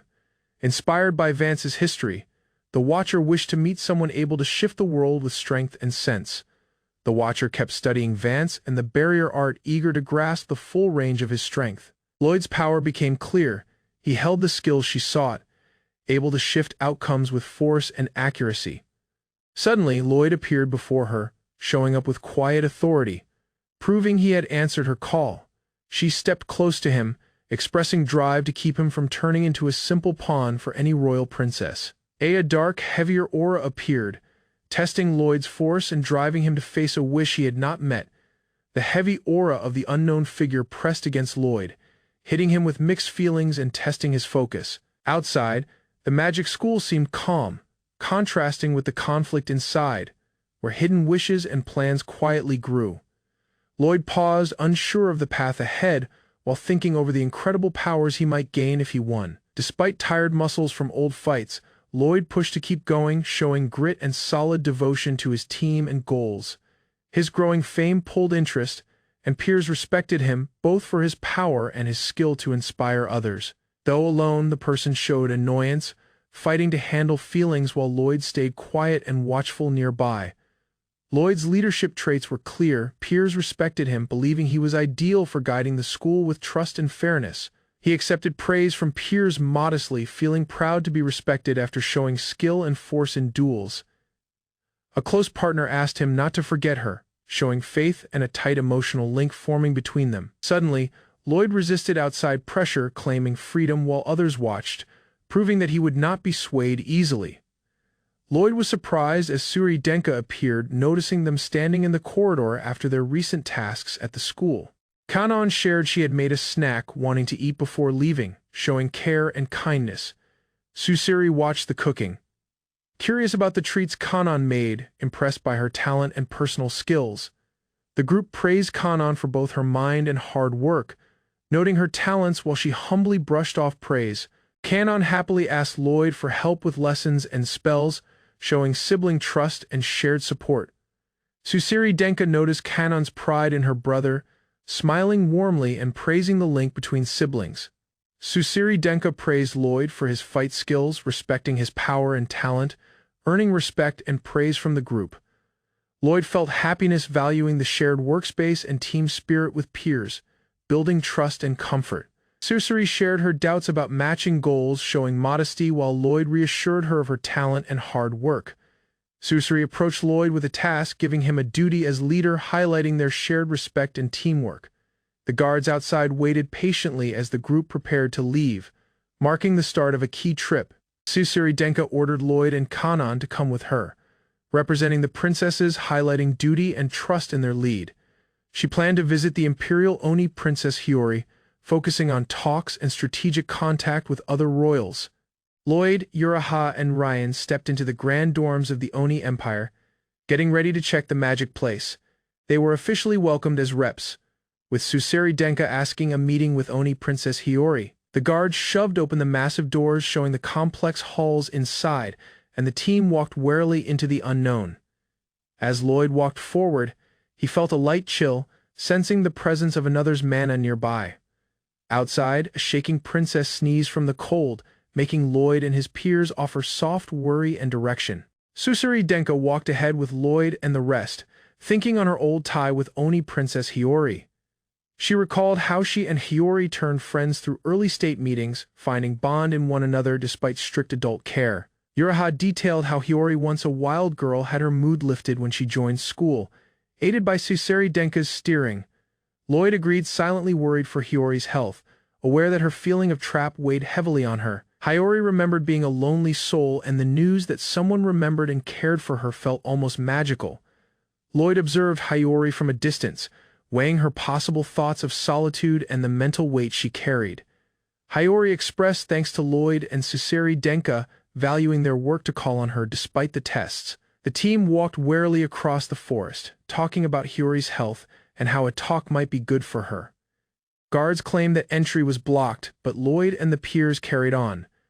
Aware of Hiyori Denka's consent of Suri Denka's call, abruptly, a guard stopped the route, claiming firmly that Hiyori-sama couldn't meet anyone, forcing the team to re-evaluate their way. Rakusha stood steady, glowing heavy anger, while the guards watched the team walking toward Hiyori-sama. A figure prompted Rakusha that Hiyori-sama had welcomed the guests, challenging his choice to block the door. Susiri Denka and the peers paused politely, waiting for consent to move, while keeping proper manners. Rakusha's temper flared, but Hiyori-sama quietly stepped in, ordering him to hear prior to opening the door. Uraha stepped forward to shield Susiri Denka, making sure Lloyd and the team could safely carry on without raising Rakusha's anger. Uraha accepted the Oni Empire's rules, declaring they wouldn't step in unless needed. Rakusha stood before the door set to move, while observers chose to watch the state unfold. Hiyori-sama realized the fight couldn't longer be ignored and chose to step in directly. Rakusha and Hiyori-sama joined in a serious clash, their powers hitting hard. As Lloyd watched closely, Lloyd saw the weight of the clash, set to shield Suri Denka's careful plans and make sure no injury came to anyone. Hiyori-sama and Rakusha released strong attacks, joining moves like Oni Shadow Art, Thunder, and Helix Wheel. The Lost Traveler watched silently from above, applying the Second Guardian style, judging the fight warily. Lloyd saw a short chance trying to slide himself between the fighters to stop heavy injury. Using the first Guardian move, Lloyd moved smoothly, floating and dodging as Hiyori-sama and Rakusha kept up their clash.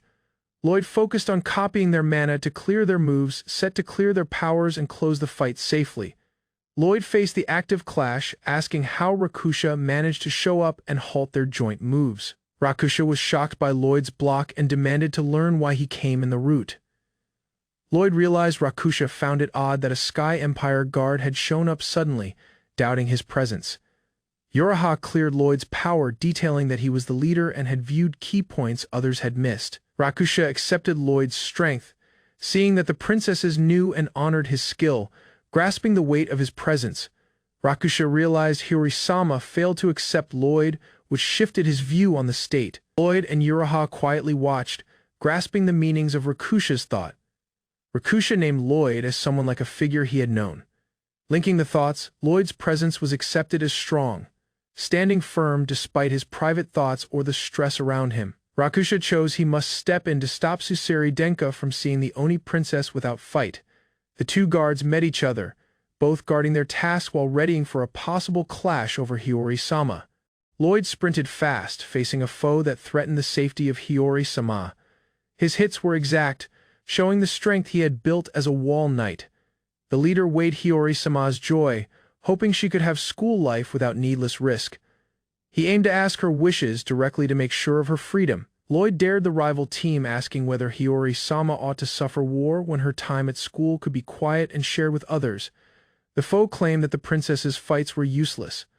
Lloyd watched mindfully, seeing that Hiyori-sama's presence was the single constant needed. Using a sudden rush of pace and magic, Lloyd blocked the attackers. He made sure Hiyori-sama could keep her school time safely, clean of needless fights. Lloyd walked to the field warily. He felt that the foe grasped the impact of his blade, not merely his power. Hiyori-sama saw the growing field filled with Lloyd's cuts. She realized the fight's time was growing with every hit he made. The leader struggled to hold his feet, aware that unless he moved, Lloyd's hard hit would crush the area. Lloyd executed a firm step, claiming that Hiyori-sama could take her lessons safely without getting tied in the fights around her. He released his core move, 7 Arc, hitting with light speed and accuracy to guarantee Hiyori-sama's safety. Lloyd ready to face Lloyd's opponent head-on, he grasped that the first hit of 7 Arc was the most powerful. He lifted a safe wall, the ring of protection, setting to halt the coming hits prior to them crushing him. Struggling, he realized he couldn't keep blocking such heavy strikes endlessly. He needed a plan to end the clash neatly. Lloyd struck back with exact steps, tuning attack and defense, aware that the class topic couldn't be fixed by simple power. He thought that even past 1,000 years, the land's wars would close merely if people truly wished for peace. Lloyd moved ahead, set that the world could shift if people trusted in it. He set on guarding Hiyori-sama's school life. He blocked a coming hit with all his force, giving to closing the clash before the foe finished his 6 hits. The leader accepted the shared thoughts of Hiyori-sama and the princesses, grasping their value in fixing the war. Lloyd closed the space, readying to face his rival directly and deliver a firm hit. The foe's last cut hit him, but Lloyd held steady, proving his heart to guard both the school and everyone's thoughts. Lloyd applied his second Guardian-style shadow armor, forming a trick to mirror his steps. He and the foe accepted their shared job as guards. He grasped that guarding didn't mean trap. Their task was to shield Hiyori-sama's life without bounding her freedom. Lloyd set to shield the princesses in the world they wished to view. Honoring their wishes and picks, he asked the foe about the world Hiyori-sama truly wanted, setting on her view past all else. Hiyori-sama voiced her wish to meet everyone and know life freely, showing why Lloyd's care was needed for her joy. The foe thought on his axe, realizing he had started to move like the rest he judged, asking himself.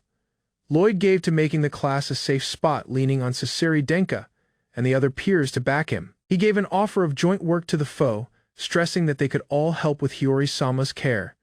Suseri Denka begged for the foe to take it, pleading to his role as Hiyori-sama's peer. The foe showed his real goal to let Suseri Denka and Hiyori-sama meet freely, accepting old pain but putting their safety top. The foe bowed, asking grace for his crude behavior toward one of Hiyori-sama's peers, accepting his errors. He admitted that duties rested on Nio, displaying honor for her part in guarding Hiyori-sama. Lloyd felt relieved as Hiyori-sama's orders guaranteed that guests would be let in without fight. He thanked Niu Sono for following the orders despite her own fears, valuing her loyalty. The foe also asked grace for hitting Lloyd, and Lloyd comforted him, understanding the risk he felt for the princess's weak health. The team waited calmly for Hiyori-sama to wake, displaying knowledge and honor for her break. Niu and the rest ready to steer the guests, marking their readiness to take steps.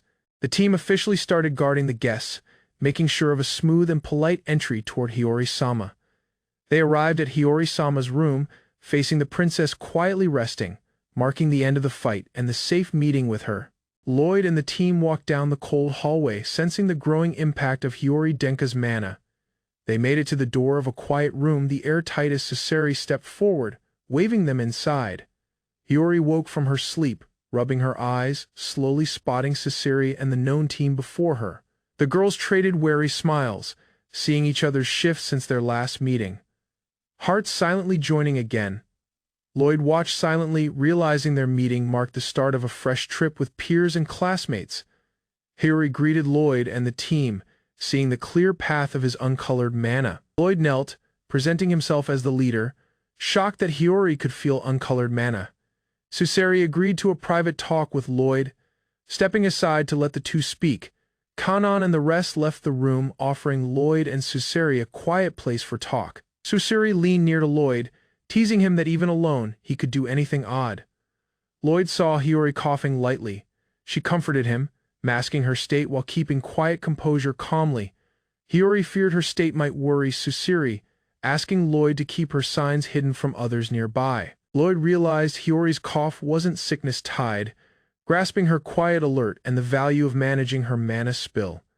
Hiyori recalled Arsmeria's like old pain, mana spills raised by the cold, and Lloyd watched the dark power path. Lloyd detailed Hiyori's mana spill, accepting her giant power while she silently saw the risky power inside herself. Hiyori managed her extra mana, realizing taking school could disturb others. Despite her drive to enter classes, Lloyd accepted her wish, pushing Hiyori Denka to take her heart while weighing safe paths for entry. Hiyori thought on her trap, feeling Lloyd grasped her state better than anyone else there at that time. Lloyd asked Hiyori to reach her hand past the eye cover, offering aid while honoring her careful bounds. Hiyori promised him, displaying readiness and thanks for Lloyd's aid, while keeping worry for possible trouble. Hiyori silently reached her hand, displaying faith while expressing worry, softly asking Lloyd not to push himself. Hiyori begged with Lloyd, stressing her state and quietly alerting him regarding the ends of forcing himself. Lloyd thought on their first meeting, realizing Hiyori's hope rested on his success and careful direction. Lloyd set to spark Hiyori's mana, stopping dangerous leaks while tuning the path for her safety. The two joined hands, power flowing as Lloyd felt the heavy mana rush, readying to calm her power. Lloyd struggled against Hiyori's intense cold mana, amazed at the scale of power she bore silently. Hiyori set her mind, pushing Lloyd to keep focus and the mana path, making sure the fine balance wasn't lost. Kanan, Suri, and the rest felt Hiyori's shifted mana, seeing the warmth and peace coming from her. Lloyd joined with Hiyori, making a steady tie that let her mana travel safely. Fixing balance, Hiyori's mana calmed, traveling smoothly. Lloyd detailed he took extra mana, ready to aid if imbalance returned. Hiyori felt comforted seeing she could go out safely. Lloyd led her with trust and care throughout. Hiyori beamed warmly, thanking Lloyd for his backing, expressing thanks for his careful direction and safe presence. Lloyd walked across the packed academy hall, keeping close to Kanan. Despite the smaller group than during the tests, he stayed alert. Kanan held tightly to Lloyd's arm, worried about getting split. She leaned on him to steer her safely through the crowd. Aurelis showed up before them, clad neatly. Lloyd and Kanan were amazed by her shift, and Aurelis smiled, displaying trust in her new look. Alicia watched Aurelis's thrill with slight blush. She prompted her friend that adults ought to stay quiet, yet Aurelis stayed bright. Aurelis slowly accepted her tasks. Elysiel pushed her to sleep for the royal rep speech, stressing that staying up late wouldn't help her growth. Elysiel looked deep in thought, holding a finger to her lips, mindfully weighing the coming events and her right tasks at the school. Aurelis, easy yet neat, cheered Rionea on her late clash win, displaying age while keeping poise before others. Lloyd and Kanan arrived, alert and wary, ready to hear key news regarding late fights perhaps bad to their peers. Hiyori and Suseri entered the team, standing proudly, their presence marking the weight and value of the royal school meeting. Lloyd's call had boosted Hiyori's work, showing that his direction helpfully touched the princesses, lifting their trust and strategic skills overall. Hiyori walked to Lloyd and Kanan excitedly, amazed by their attendance. Aurelis blushed shyly, acting to the sudden meeting with interest. Lloyd pushed everyone to enjoy the food. Aurelis and Reinea eagerly tried dishes from the Beast Empire's rich picks. Suseri asked politely to check the spot alone, beaming softly, marking her freedom while staying aware of her area. Hiyori offered to walk with Suseri despite the noise. Suseri claimed Raksha was watching, promising her safety while staying alone briefly. Suseri asked pardon for causing worry. Hiyori comforted her, displaying shared care and backing between the princesses at the meeting. Lloyd met Lord Nayu, who asked easy speech between them. Both worked as guards, seeking direct talk without needless formal terms. Nayu wished to speak regarding Hiyori, asking Lloyd if a private talk could happen away from the crowd. Kanan watched, worried but understanding, while Lloyd agreed to step aside. The noise made open talk hard, needing quiet. Nayu expressed thanks, detailing Hiyori's magic skills had heavily steadied thanks to Lloyd's step through past events. Lloyd modestly accepted the growth, asking whether the shift was purely Hiyori's magic force or touched by different things. Lloyd thought on moving Hiyori's magic, sensing her natural heart crushed under heavy cold force from outside roots. He met Nayu, seeking knowledge, hoping the skilled guard could detail the odd impacts on Hiyori's magic talents. Nayu detailed bounds, showing secret facts regarding the Oni Empire's plans, stressing some fights couldn't be openly discussed. Suseri saw Hiyori's cautious nature, seeing her habit to build walls while still wishing for personal times and key bonds. Nayu regretted not sending Lloyd away sooner, thinking on past picks while weighing the finest route to shield. Hiyori, Nayu expressed doubt, struggling with his part and picks. He felt helpless, unsure how to move helpfully going forward. Suseri stood quietly, her face deep, set to keep poise and carry on smiling, despite the weights resting on her. She asked pardon to Suseri for stepping away again, knowing the mental gap made by her own care and tasks. Lloyd and the other princesses carried on talking brightly. Despite lively spaces, Suseri felt split. Watching from a quiet distance, Suseri realized that even stepping outside or joining wouldn't shift her state. She closed her hands, taking truth silently. Suseri admitted partial command over her powers but stayed wary. Hiyori showed up beside her, asking softly if she was fine. Suseri, startled, accepted Hiyori's presence. Hiyori saw her nervous act, asking whether the crowd had crushed her suddenly through the event. Another person walked up, daring their names. Suru and Hiyori traded looks, unsure as the new person demanded to learn who they were. Suseri thought on wanting peace, yet Hiyori claimed a knight would always shield her. Lloyd's presence was implied safety. Lloyd felt a sudden rush of strong magic. Both saw its short surge then drop, marking a strong unknown power nearby. Hiyori went missing, making fear. Lloyd and Nayu, sensing need, readied to search fast, traveling through the packed school. Hiyori's loss caused fear among the team. Princesses and knights joined together, fearing for her safety, demanding direct action. Lloyd and his peers met on the school grounds. Raksha expressed fear after losing track of Princess Hiyori. Lloyd checked Princess Hiyori's mana, judging he could follow the leftover power she left behind. He set to tell Kanan once he found her. He sprinted ahead fast. Raksha asked for safety of her little sister until Lloyd came back, stressing the value of the task. The team arrived at the empty old study lab. Lloyd saw the warp points had shifted earlier. Lloyd felt Hiyori's mana. Now joined with another stronger presence, he readied himself for the unknown force ahead. Lloyd and Kanan found Princess Hiyori, her frame bound by sharp, icy spikes. They were amazed by her look.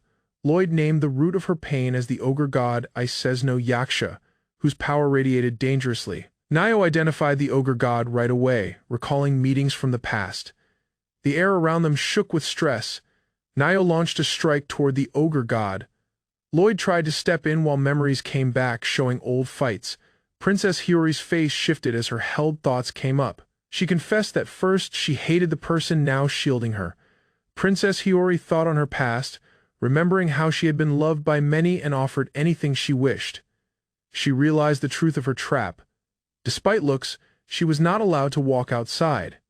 Hiyori understood that she was truly alone, lacking real freedom or items, hidden from the world. This view sparked her wish to offer something key to another, sharing what she could. Lloyd observed her deep face, knowing her intent. Feeling torn yet touched by her drive to move, Lloyd found that the ogre god lived inside Princess Hiyori. Her life was the key to sealing the disaster threatening the state. He thought on Hiyori's picks, understanding why she dodged bond and items, guarding herself from coming pain. Despite this, Lloyd stayed by her side, learning to grasp her picks and valuing their shared time together. He realized the most painful side for Hiyori was losing command of her power and accidentally hurting others. Kanan observed Hiyori growing now, able to command her powers and make real ties, even speaking herself more freely. Lloyd thought on his knowledge of the state, realizing he grasped everything but struggled to act in time.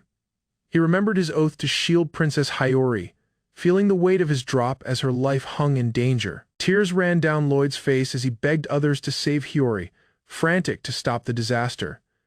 Kanan ready to step in, asking Lloyd to care for Nio while she walked to Hiyori directly. Kanan charged at the ogre god's icy form, calling for Hiyori to answer and trying to break through the deadly threat. Kanan called out to Hiyori, pushing her to answer if she could hear her voice trying to touch her heart. Kanan met Hiyori, realizing the ogre god's hold and sensing the real identity behind the human empire's princess. The ogre god mocked the team, pointing out that their work failed to show Hiyori's real thoughts, judging their route. Princess Suseri hit the ogre god, leaping hard to strike and try to shield Hiyori from injury. Lloyd thought sadly on his inability to be Hiyori's peer prior, regretting that someone like him failed to reach her. Lloyd tried simple first aid magic on the hurt, but the ogre god's icy hold made it almost useless. He realized the real threat came from the yaksha resting in the heart, piercing past physical bodies. The ogre god's power grew, freezing both minds and frames, pushing the team to their bounds as it moved. Lloyd weighed the force of bonds around him, Hiyori's heart, Nio's thoughts, and Suseri's drive in the clash. He set to halt the ogre god, declining to let any be hurt while charging to meet the threat. The ogre god formed a round wall, warning that guarding too much would drain the team's power to hit back. The team struggled against the icy bone power as it threatened to crush them, its strikes hard. Lloyd released his magic, making Fregis to hit the ogre god, applying his power strategically against the deadly foe. He asked the steps of his friend, seeing behavior that looked odd, trying to grasp their plans. Another peer, answering firmly, walked forward with resolve, set to face the foe while Lloyd readied for joined steps. Lloyd saw noise at the academy and took Sir Gild through the grand hall. The view shocked him. Sir Gild declared he wouldn't let anyone freeze, readying his strong fire to fight the threat. The foe showed itself as an ogre god from the Demon Empire. Sir Gild called upon its power. Sir Gild ordered Lloyd to burn the monster to ashes, leaving zero room for pause or delay. Lloyd realized the ogre princess was inside the monster, needing exact hits to shield her life. Sir Gild called the ogre god, readying to face the massive foe with full resolve. He ordered chains to show up, binding the monster tightly and limiting its risky steps. Lloyd saw the chance as Sir Gild sealed the monster's step, readying the next phase. He copied Sir Gild's magic, tuning their powers to hit together and raise their strike. The ogre god's head was broken, leaving the foe cleared, and Lloyd and Sir Gild winning in the fight. Sir Gild's chains failed to hold the ogre god, which fought wildly against its ties. Lloyd realized the monster's power rested on Princess Hiyori's mind, making physical strikes useless. The two grasped that crushing the monster alone was meaningless. Its spirit stayed clear. Lloyd and Sir Gild chose they had to wake Hiyori, the single one able to command the ogre god. Lloyd met Ars Maria, asking the point of magic, understanding that true power rested on waking those able to steer it. Lloyd struggled with his magic, feeling it failed to shield Ars Maria despite his firm heart. Tears dropped as he confessed his drop to aid her, wishing for the power to guard her. Ars Maria comforted him that the load was not his alone to carry, steering his mind. Lloyd realized that his focus on shielding her had blocked him from fully finishing his own realm styles. Ars Maria's drive had finished the impossible. Her work shielded everyone, displaying that true power came from her resolve. Ars Maria cast the anti-war realm, a guardian spell that shielded everything round her. The ogre god dared Lloyd, claiming that too much to shield would drain his fighting skill. Lloyd realized that shielding Hiyori strengthened his magic, showing the real heart of his realm styles. The endless heat of his guardian styles shocked the ogre god, breaking its power and focus. The ogre god started to melt and drop, its mana dropping as Lloyd and Ars Maria's joined shield took impact. The ogre god broke wildly, its heart dropping under the joined magic of Lloyd and Ars Maria. Lloyd moved through the noise, setting on reaching Hiyori despite the breaking field round him. He sent mana flow across his frame, reaching his hand toward Hiyori bound inside the icy box. Lloyd plunged into the deeps of Hiyori's frozen heart, set to reach her and wake her mind. Hiyori floated set inside glass, open yet shielded, as Lloyd's magic came to at last join and save her. Hiyori took her food made carefully by her staff. She smiled, excited to show everyone her work. The staff detailed the plans for her resting rooms. Hiyori sat quietly, feeling both hope and fear. Hiyori saw the ice she made started melting unexpectedly. She asked who was watching her act silently. A dark voice showed itself, claiming to be the power inside Hiyori. Memories of hearing it from childhood came back. The voice grew power daily beside her mana. Hiyori yelled in anger, blaming it for her pain and unwanted power. Hiyori paused, hearing the voice warning her that using her power would burn her single point. The voice detailed her father, the king, set to use her to seal a coming disaster. Hiyori realized her life was a box to hold the ice power, key only through loss. She thought on the life she believed she could hold, and her ties with others fading. Hiyori grasped eventually she would have to throw away everything she held dear to fill her task. Hiyori thought on throwing everything away. Despite giving up, she still felt heart she couldn't clear.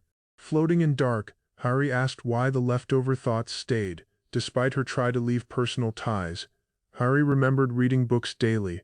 Every plot was about love, holding her focus and sparking heart inside her. She realized giving up on love for herself, she still enjoyed watching and feeling others' romantic times. Hiyori grasped she must have loved those plots, particularly tales of kings coming to rescue, giving quiet dream. A young man showed up, calling out to Hiyori, knowing her as the trapped princess needing help and care. Hiyori thought on her fears, realizing she ignored others' words from the start, feeling afraid and alone. Facing another yasha of ice and snow, Hiyori saw someone sharing the same load of huge bound power. The rival yasha shouted that Hiyori held no future, declaring her existence was merely as a box. Despite doubt regarding the future, Hiyori hugged the other, holding on, showing drive to face what comes. Hiyori chose to live in the now, taking the point and letting go of past fears and regrets. She set to leave the box that had bound her life, breaking clean from her internal bounds. Lloyd jumped ahead, taking Hiyori as she fell, making sure of her safety and showing firm backing and care. Hiyori leaned near to Lloyd, accepting that she heard his voice and felt comforted by his presence. With tears and thanks, Hiyori thanked Lloyd, expressing value for reaching out and aiding her regain hope. Hiyori took the ogre god inside her, setting she would no longer fear its power or sway. A young peer called out her name, reaching Hiyori, marking hope and knowledge amid the lingering noise. Hiyori asked pardon for making others suffer, expressing thanks to those who shared in her pain and fights.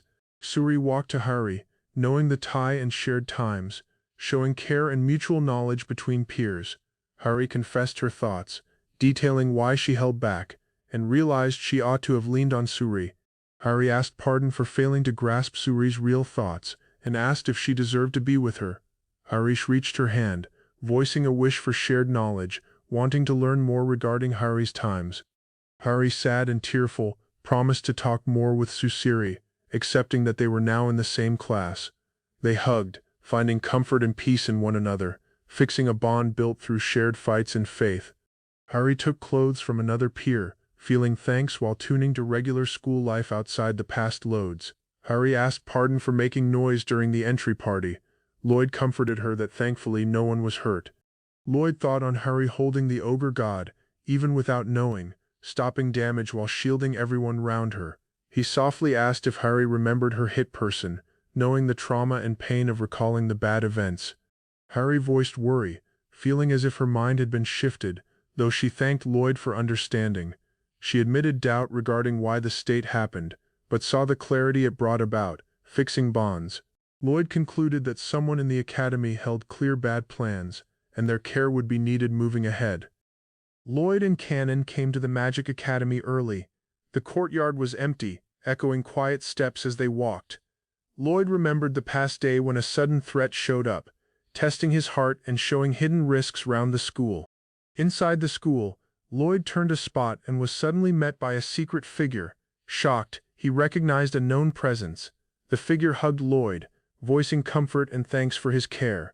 Feelings ran high as safety returned briefly. The lady prompted Lloyd of his bounds, pushing him to rest. Lloyd accepted her words, understanding strength needs care. Lloyd thought on late events, feeling responsible for worrying Canon. He silently asked pardon to himself. Canon walked to him, addressing his fears. Lloyd validated he needed to check a hard topic. He remembered that the attacker held fine knowledge of the Ogre Empire. Lloyd feared different princesses might also be targeted. Canon heard as Lloyd detailed, offering to aid him handle school-tied issues. They readied for careful steps. Canon comforted Lloyd, stressing that adults would shield him. Lloyd took her guidance, setting to rest and trust them. Lloyd smiled, promising Canon he was fine. He prompted himself to stay composed despite leftover tire. He worried regarding Princess Hiyari past yesterday's bad event. Memories of past fights weighed heavily on him. Hiyori ran eagerly across the school halls, celebrating her thrill. Other pupils took after, caught up in her excitement. Lloyd was shocked by Hiyori's force. Her bright drive contrasted with the late risky events. Hiyori greeted Lloyd fondly, flustered but happy. He saw her real joy, feeling relieved as the day started quietly. Hiyori detailed her morning practice plans. Lloyd heard, giving comfort and backing for her work. Hiyori held Lloyd's hand, prompting him he had promised to help her with any tests that showed up. She admitted she was new to the job. Lloyd felt duty, set to steer her through the path. Lloyd agreed, slightly nervous but set to help. Canon watched, amazed at the deep trade. Canon offered her help with healing magic, joining Lloyd and Hiyori. The team readied for joint work and cooperation. Hiyori excitedly shared her dream of talking about love. Lloyd and Canon heard, shocked by her thrill. The team saw a newcomer walking into the school hall. Lloyd watched warily, judging the state. The newcomer presented herself as Erisiel, Princess of the Holy Empire. Hiyori accepted her, shy yet polite. Erisiel noted the team left early the past day. Lloyd and Hiyori stayed wary, unsure of her aims. Lloyd asked if Erisiel guessed something had happened. He stayed alert, readying to manage any sudden events. Erisiel told Lloyd and Hiyori to avoid speaking of past events. Lloyd understood and stayed wary. Erisiel detailed that from now on, they would be classmates, setting to bring out each other's powers. Hiyori thanked Erisiel, voicing her thrill at the chance to work together. Erisiel accepted her politely. Hiyori admitted she had been shy regarding getting along with other princesses. Her joy now was clear. Erisiel praised Hiyori's purity, silently thinking on the shifts among the princesses. Lloyd watched quietly, feeling relieved. Hiyori was startled by the sudden noise. Lloyd watched as many princesses walked into the hall brightly. Kusunoha and Yusuriha saw Hiyori's shift in way. They watched her carefully, noting on her calm. Hiyori stood-eyed she used smoke to sleep better. The rest laughed, relieved she was in command of the ogre god. The team expressed that they liked Hiyori's active self. She felt accepted, a soft smile growing on her face. Lloyd asked the noise, seeing the team's odd force. He stayed alert, sensing the fine ties among the princesses. Hiyori's fit in with the team. The princesses, including Yusuriha and Kusunoha, felt relieved by her presence. Hiyori greeted Aurelie warmly. Lloyd watched quietly, seeing the bond building between the pupils. Professor Seba walked into the hall, amazed to see the team so early. He waved brightly at them. Seba asked Lloyd to go with him to gather items for class. Lloyd agreed, set to help. The princesses reviewed class representation. They chose to move together, making sure of fairness while readying for the day ahead. Aurelie Wade stepping up as class rep, hoping to use more time with Lloyd during their tasks. She judged herself the most fitting candidate, given the state and her link with Lloyd. Aurelius expressed her wish to learn more regarding Lloyd. She readied herself to take the part seriously. Hiyori admitted she merely stepped up because no other person was fitting. The rest acted with shock. Aureli stated she would judge who deserved to stand beside Lloyd. Everyone looked anxiously, sensing the stress. The princesses chose to state the class rep right away. Lloyd watched, seeing the thrill and hope round him. At the Magic Academy, Lloyd and the 6 princesses met, stress high as the class rep contest started. Princess Hiyori, Arsmaria's piece, looked setly, daring the rest for the pride to stand for their class with honor. Some princesses tried to hold Hiyori, worried she might overwork herself and cause unplanned troubles through the match. Others watched eagerly, taking the match as a chance to view Lloyd's focus and care, their thrill clear. Finally, Hiyori met Lloyd directly in a duel, their blades hitting smoothly, showing shared respect and top skill. At the school, pupils talked of Hiyori's chances of winning the class rep duel against Lloyd, thrill and stress rising. Lloyd watched closely as Hiyori readied, while guides asked whether this was a wise choice for her. Hiyori set her mind, tuning her personal care and her duties, set to show herself fit for Lloyd's praise. The other princesses saw her pause, and chose to step in, taking over the match for her. Yuzurhaf and Kuzunoha declared they would steer the class, making sure of a lively, fun, and active place for everyone. At the school, the guide asked Yuzurhaf and Kuzunoha which one would be the true class rep. Both girls claimed they ought to be candidates, pushing against one another, making noise and stress in the room. Yuzuria claimed that the two of them marked as one person, declining to be split for the match. Hiyori and others were shocked as the rule was detailed. Apart, they merely count as half a person. The guide alerted them that ignoring easy rules could touch the work of their class duties, stressing rules. Roken declined to break the rules, making Yuzuriha and Kuzunoha call him a traitor, upset by his rules. From the crowd, Hiyori and Kennen watched the duel turn, seeing Aureli's early stop and the axe it caused.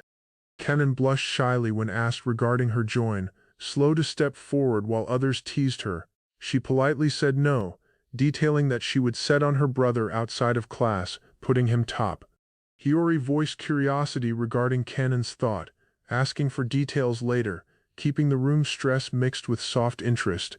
Hiyori and Ryunia came out as the last picks for class rep, shocking everyone in the room. Ryunia stated she had no private interest in rule, caring merely about Lloyd, ignoring social rivalries. Hiyori detailed the tasks of the part, stressing unity and order, while the other princesses watched closely. Ryunia judged the act of blind duty to rules, claiming it forced lies and broke natural habits. Hiyori and the rest acted with shock, as Ryunia dared her, stating the act of lies was bad to view.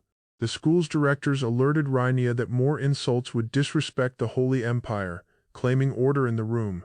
Ryunia and Hiyori met each other, with Ryunia blaming Hiyori of being overly involved in human items. Yuzuriha and Kuzunoha prompted themselves that their fight could show poorly on Lloyd, feeling a mix of fear and care.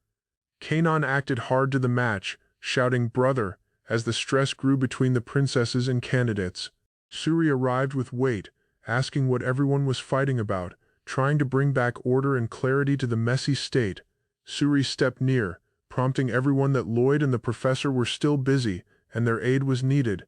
She scolded the team for slowing the class rep pick, pushing them to set on duty. The princesses realized they had been still, standing idle instead of aiding Lloyd, making a pause in the match. Yuzuriha and Kuzunoha admitted their error, blaming the noise made by Aureli, accepting their slip. Ryunia declared that Suzuri, who took firm steps, deserved the part of class rep, closing the fight. The princesses praised Suzuri, accepting that she was fit for the part and cheering her drive. Suzuri was officially set as the class rep, closing the long talk and fight among the candidates. The rest, counting Ryunia and Hiyori, watched in shock, asking what had happened during the pick path. Kanon detailed that the state had been fixed quietly, and the pick had been made based on work. The princesses thought on the odd deal, seeing it was rare for everyone to take the same end. The princesses chose not to take the class rep part, claiming it was too much work for them. Lloyd was set as the other class rep, carrying duty while others saw his work. He promised to lift the class so that everyone could enjoy it fully, showing lead and care. Yuzuriha urged Lloyd to join for the same classes, wanting to work together and stay close. The princesses thought on how dear Lloyd was to everyone, knowing his charm and honor. Kanon sat silently, valuing Lloyd's path, hoping to turn as true and inspiring as him one day. At the Human Empire Dorm's dojo back, Kanon trained alone, setting her blade work while the wind turned around her. Kanon's strike hit against a trick, showing a fake prince shaped after her older brother, testing her accuracy and force. Her blade shook slightly under stress, but she kept her stance, pushing herself to pass the trick's trial. Kanon realized her present power was small. She needed to turn stronger to match Lloyd's grand skill. Meanwhile, plans for the coming Spring Magic Festival at the school carried on, marking new trials and paths for Kanon. At the room, the special group split into two teams for a match-team clash, with everyone giving close focus. The leaders were named. Lloyd and Susuri would steer their set teams, setting the tone for the coming clash. Rules were detailed. Pupils would wear the same magic clothes and launch mana strikes, with removal based on hit detection. Pupils took their clothes, each piece tuned to show individual mana color, readying them for the test ahead. The guide showed the garment's light work, stressing that merely the set spot could shift color, making sure of fair fight. Kanon and her peers cheered as the clothes shifted colors, showing each pupil's mana, testing the gear's work. Lloyd and another pupil watched the thrill, seeing that the warm match promised a fun, engaging test for everyone. The guides detailed that the test would join the class, forcing princesses who often clashed to work strategically. Teams were mixed, adding suspense as pupils tuned to new partners and looked to the magic fight. Pupils gathered, talking plans and readying themselves mentally for the coming test, eager to show their skills and order. The guide expressed thrill, looking to watch the coming match 1 week later, marking the festival's real start. One princess declared win the single allowed end, displaying her fierce drive and hot mind toward the coming clash.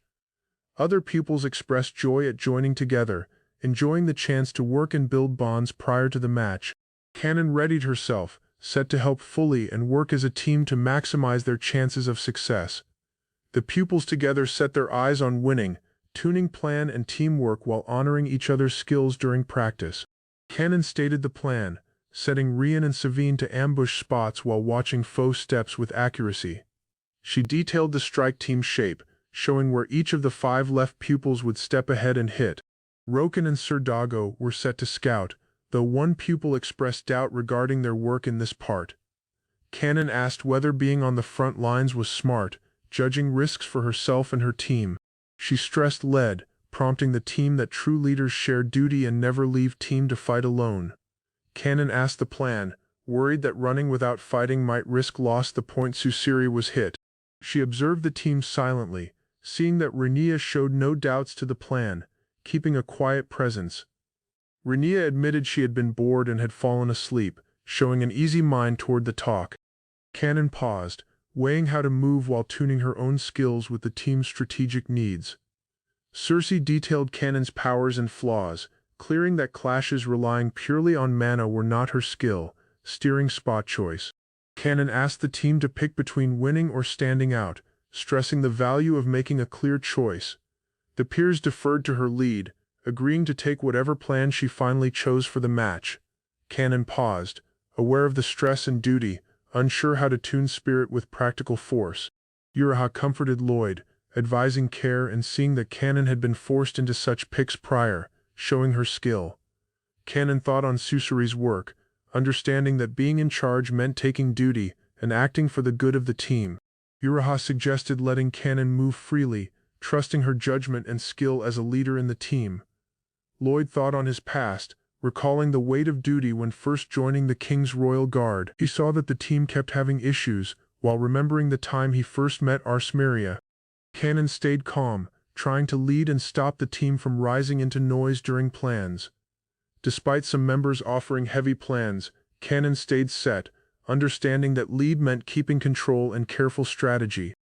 The woods grew vibrant with excitement as Lloyd and his peers readied for the Spring Magic Gala's special class fight, Magic Paint. They took positions carefully, focused sharp, ready for the trial ahead. At the signal, the pupils charged forward, sprinting through trees with agility. Aurelius and Cannon led their squad, advancing with precision, while scouts faded into the brush. Lloyd reminded himself to follow the plan, hovering above the canopy to keep a clean view of his squad's steps. The plan was straightforward. 5 core members guarded the center while scouts covered all paths, ensuring no rival advanced undetected. Time passed in tense quiet. Updates from the scouts never came, leaving Lloyd and his allies unsure, awaiting the first mark of their foes. Lady Susiri questioned the squad as scouts relayed baffling movements. Lloyd's group couldn't pinpoint enemy spots, as anxiety grew among allies. Lloyd evaluated setups mentally, realizing the rival squad split into 2-person pairs, able to react fast and potentially encircle his team. Unexpectedly, the rival team launched an ambush, striking fast from hidden spots, forcing Lloyd and Susiri to react instantly. Aurelius and Cannon stepped forward, building a defensive line to shield Lloyd and Susiri, keeping attackers at bay firmly.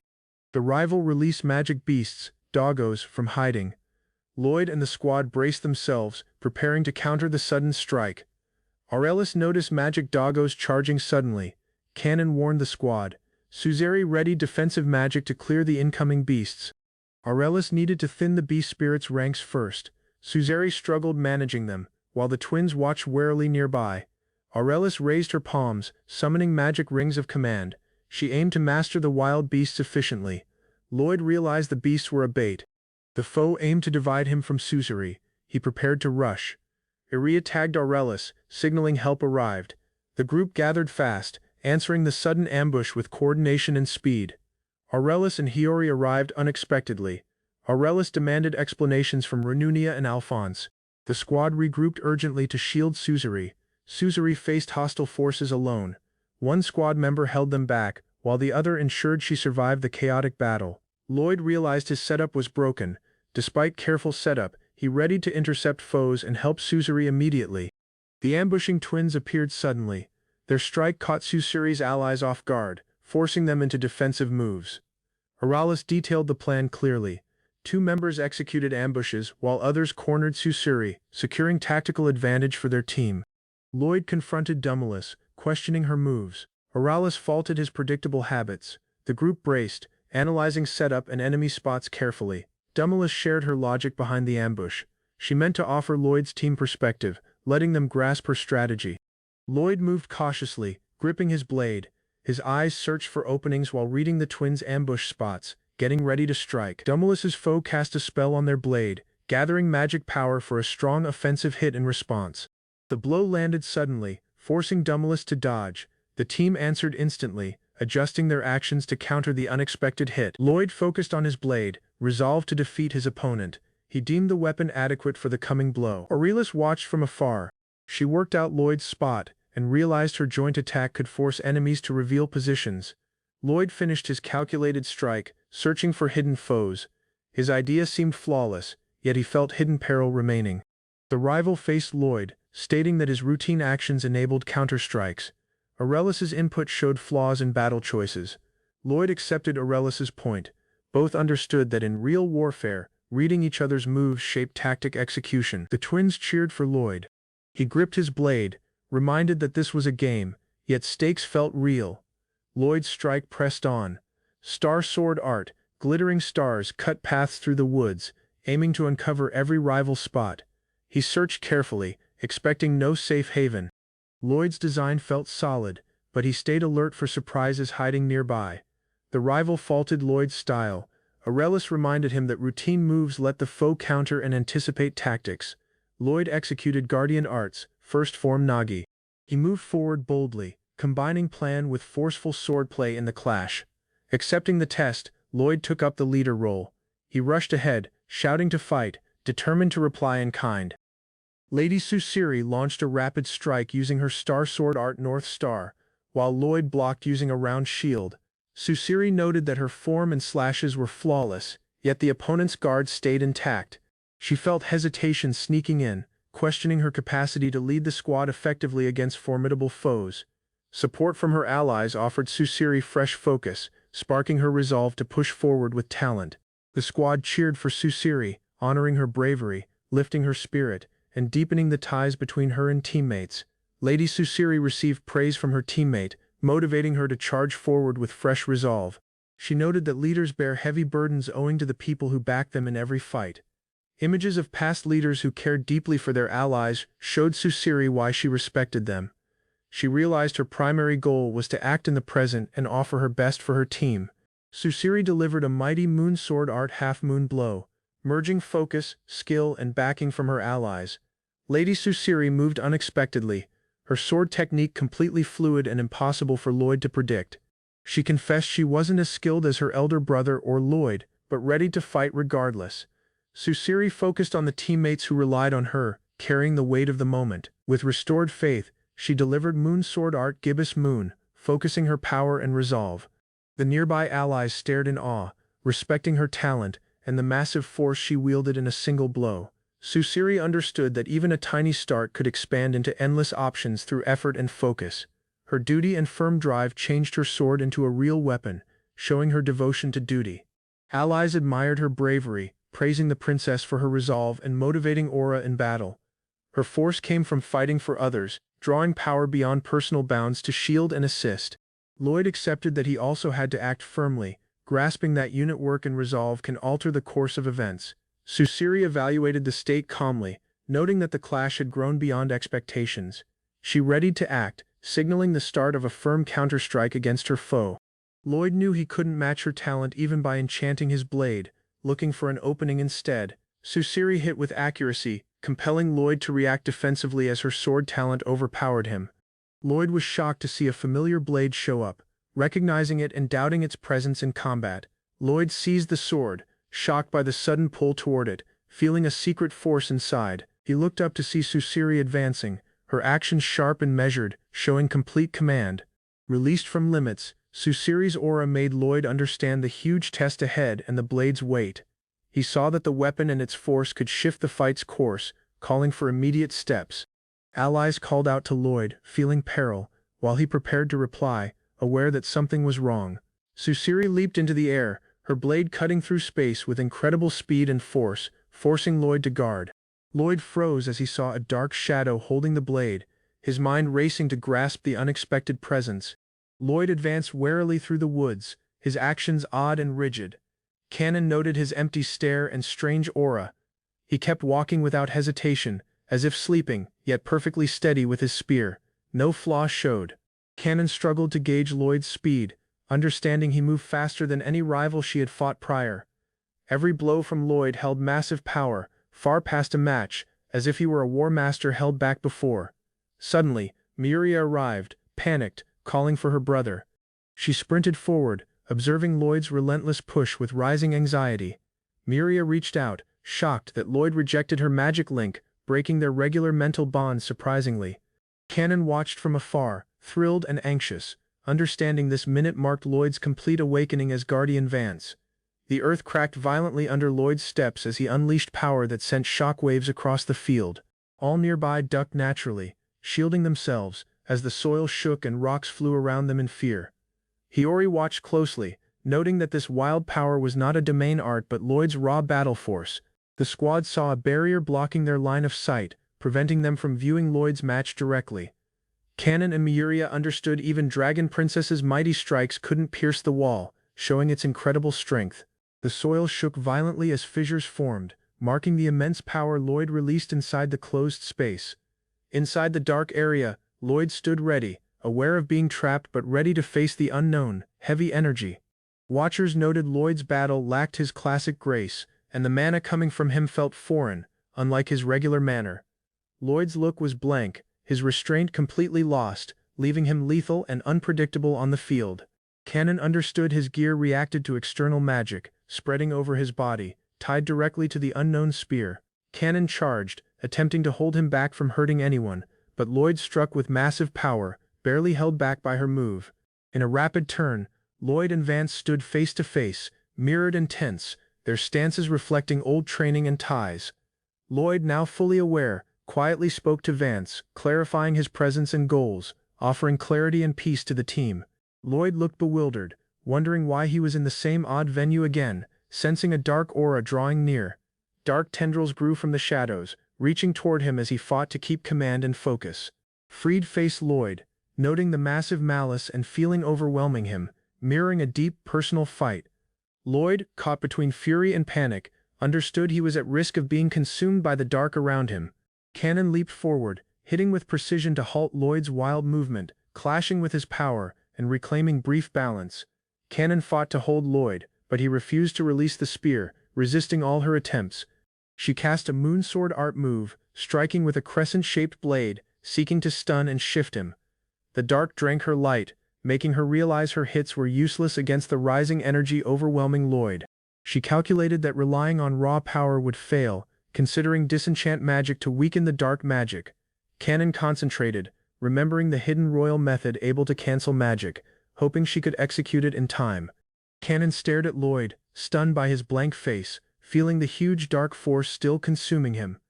Other pupils watched from outside, anxious and discussing whether to call a teacher as the shakes continued. Miria attempted to quiet everyone, asking for calm while Lloyd and Cannon fought inside the unstable space. Aurelius reminded the team that Lloyd and Cannon were their chosen guides, inspiring hope and faith in their talents. Lady Aurelius, anxious for her brother, ran forward with drive, hoping he stayed safe despite the turmoil. Cannon sprinted across the fissures in the soil, resolved to execute the hidden method and rescue Lloyd, who had faded. Suddenly Lloyd returned from the dark, raising his spear just as Cannon turned, barely dodging a lethal strike. Lloyd drops into the breaking field, his blade raised. Cannon follows close, eyes wide, sensing fast danger. The foe strikes unexpectedly. Lloyd concentrates, and a soft image of Arsmeria shows up beside him. The vision boosts his drive, steering his actions. Lloyd halts, confused by a fast, odd feeling. He senses a key figure watching, knowing a familiar aura. Arsmeria's ghost stands quietly, wishing for a peaceful realm. Lloyd understands the size of her lasting goal. Resolved, Lloyd vows to guard her dream. He has little time but commits fully to her side. Lloyd extends a palm, guided by his master's words. He realizes Arsmeria is the most vital person in his life. Arsmeria smiles at Lloyd, eyes weeping. She glows brightly, a guiding light that never fades. Lloyd doubts his name and duty. Confusion hits as he struggles to recall a key memory from his past. Firm, Lloyd battles the darkness wrapping him. He refuses to drop his reason for being. Lloyd calls out to Freed. He searches for clarity, ready to face whatever test comes. Lloyd struggles as shadows pull him backward. Freed's presence looms, and the enemy's dark energy grows close to him. Cannon plants her blade firmly, stopping the enemy's drive. She stands firm, guarding Lloyd and gaining time. Cannon catches a brief chance. She leaps into motion, eyes sharp, ready to use the foe's flaw. She acts decisively, shouting her intent. Her strike pours energy, seeking to shatter the enemy's guard. Cannon releases the human empire's secret method, sky full of stars. Vivid light brightens the field, swamping the enemy. Lloyd faces an odd form in darkness. Shadows twist around him, threatening to swamp him. Light suddenly breaks from him. Lloyd feels shocked, sensing a new energy waking inside. He sees Lady Suziri showing up amid the glow. Her presence offers hope and safety. Lloyd stands steady, viewing the rising light around him. The enemy's dark starts to crumble. Lady Susiri's energy joins with Lloyd's, lighting up the field. Dark drops back as hope restores force. Lloyd floats alone in the air, held still. Quiet wraps him as he thinks over the battle. A brilliant glow breaks nearby. Lloyd feels its force, lighting up the dark that had threatened him. Lady Susiri shows up in the glow. Lloyd recognizes her, shocked and eased by her presence. The field collapses around them. Freed and other allies witness the break, knowing the battle's end. Cannon runs toward Lloyd. He regains control, holding his head, ready to heal fully after the clash. Lloyd looks toward Lady Suziri, confused but eased to see her after the fight. Cannon's eyes fill with tears as she views Lloyd, seeing his survival and grit. Cannon charges ahead and hugs Lloyd tightly. The action shocks everyone around them. Freed and other allies watch, eased and smiling. They verify that Lloyd and Suziri are safe. Suziri and the others note Lloyd's gear is dirtied. Despite small issues, the group honors their victory together. Cannon drops slightly, drained from the fierce fight. She remembers how much work everyone offered. Lloyd and the squad honor the day together. Sasiri's group comes out winning, bringing smiles and ease to all. Other pupils approach Lloyd, checking if he is okay. He accepts their care, feeling grateful. Freed and the other teammates calm Lloyd, saying the game was fun despite the result. Cannon hugs Lloyd, anxious at first but eased now. Lloyd apologizes, noting the fast break of their mental link. Lloyd thinks over the spear he held. Its force took him over, and he lost all control. Now, the arm has faded. Lloyd turns to Freed and the other pupils. He looks over the campus grounds, doubting the odd events that took place. The group meets nearby, some still healing, others honoring their win. The Heavenly Realm halls were quiet in the morning. Cannon and other pupils slept calmly, unaware of the day starting. Outside, a giant beast moved its wings, stretching across the yard. Sunbeams reflected off its coat, marking the start of drills. Lloyd practiced tirelessly, running alongside the beast. His moves were sharp, showing his skill as a guardian knight. Tet, the giant magic beast, watched quietly. 8 years of set drills had built a tight bond between them. Lloyd sat, doubting if his woods training raised his talents. Tet listened, licking his paw, patiently awaiting answers. Lloyd thought over drills, realizing the world held unexpected tests and tiny surprises all around him. He recalled holding a dark spear during a fight, which had almost hurt Lady Suzeri, filling him with worry. Tet watched as Lloyd pondered if plots or probes by the princess's mother touched his recent fights in the woods. Images of an old friend surfaced, someone who felt like blood, yet their cold stare troubled Lloyd's heart. Tet turned his head, silently questioning Lloyd about his lost tie, prompting Lloyd to review past bonds and faith. Lloyd tried to lighten the mood, passing time with Tet to kill hours and keep their bond tight. Tet reminded Lloyd of his private drills, noting he had never named a best friend before. Lloyd pondered Tet's force and origin, silently doubting why the magic beast was so strong. He showed internal fights about rules stopping him from giving old life memories, and his isolation without his old friend. Despite his guarded heart, Lloyd admitted that someone stepping into these prized memories built a small break in his quiet. Lloyd squeezed his fist, feeling torn as time seemed to warp memories he thought stayed fixed. Tet reminded him that shift is normal, and that even time's run cannot be halted. Lloyd understood that to conquer his issues, he only had to return to his base self and trust his force. He pondered his rebirth path, seeing that 1,000 years felt short compared to a magic beast's life. Lloyd asked Tet if the beast held friends besides him, finding a tiny, unsaid tie that deepened their bond. The princesses debated Tet's roots, noting he came from the Beast Empire and shocked them in the Heavenly Empire. Tet corrected Lloyd, explaining that unlike lions, cats rarely gather in groups, causing Lloyd to apologize for mixing up. Lloyd tried to fix it, seeing Tet's feelings and admitting he was reckless in his words. Back at the hall, a cheerful greeting met Lloyd, with his sister offering breakfast made to shock him after drills. Cannon and the rest gave warmth and care, offering Lloyd the small joys of family and ties in the school. The house gathered for breakfast, inviting Sol and Cosette to join, showing warmth and unity in the hall. Lloyd checked his classes, weighing tips for core classes and viewing books for topics he wished to read. The younger princesses eagerly asked about school life, making Lloyd feel both shocked and nostalgic as an older pupil. He liked the range of plates, noting classic meals from various realms, and seeing his cooking talent rise. The active morning reminded Lloyd of life at the manor, linking him back to memories of home and family.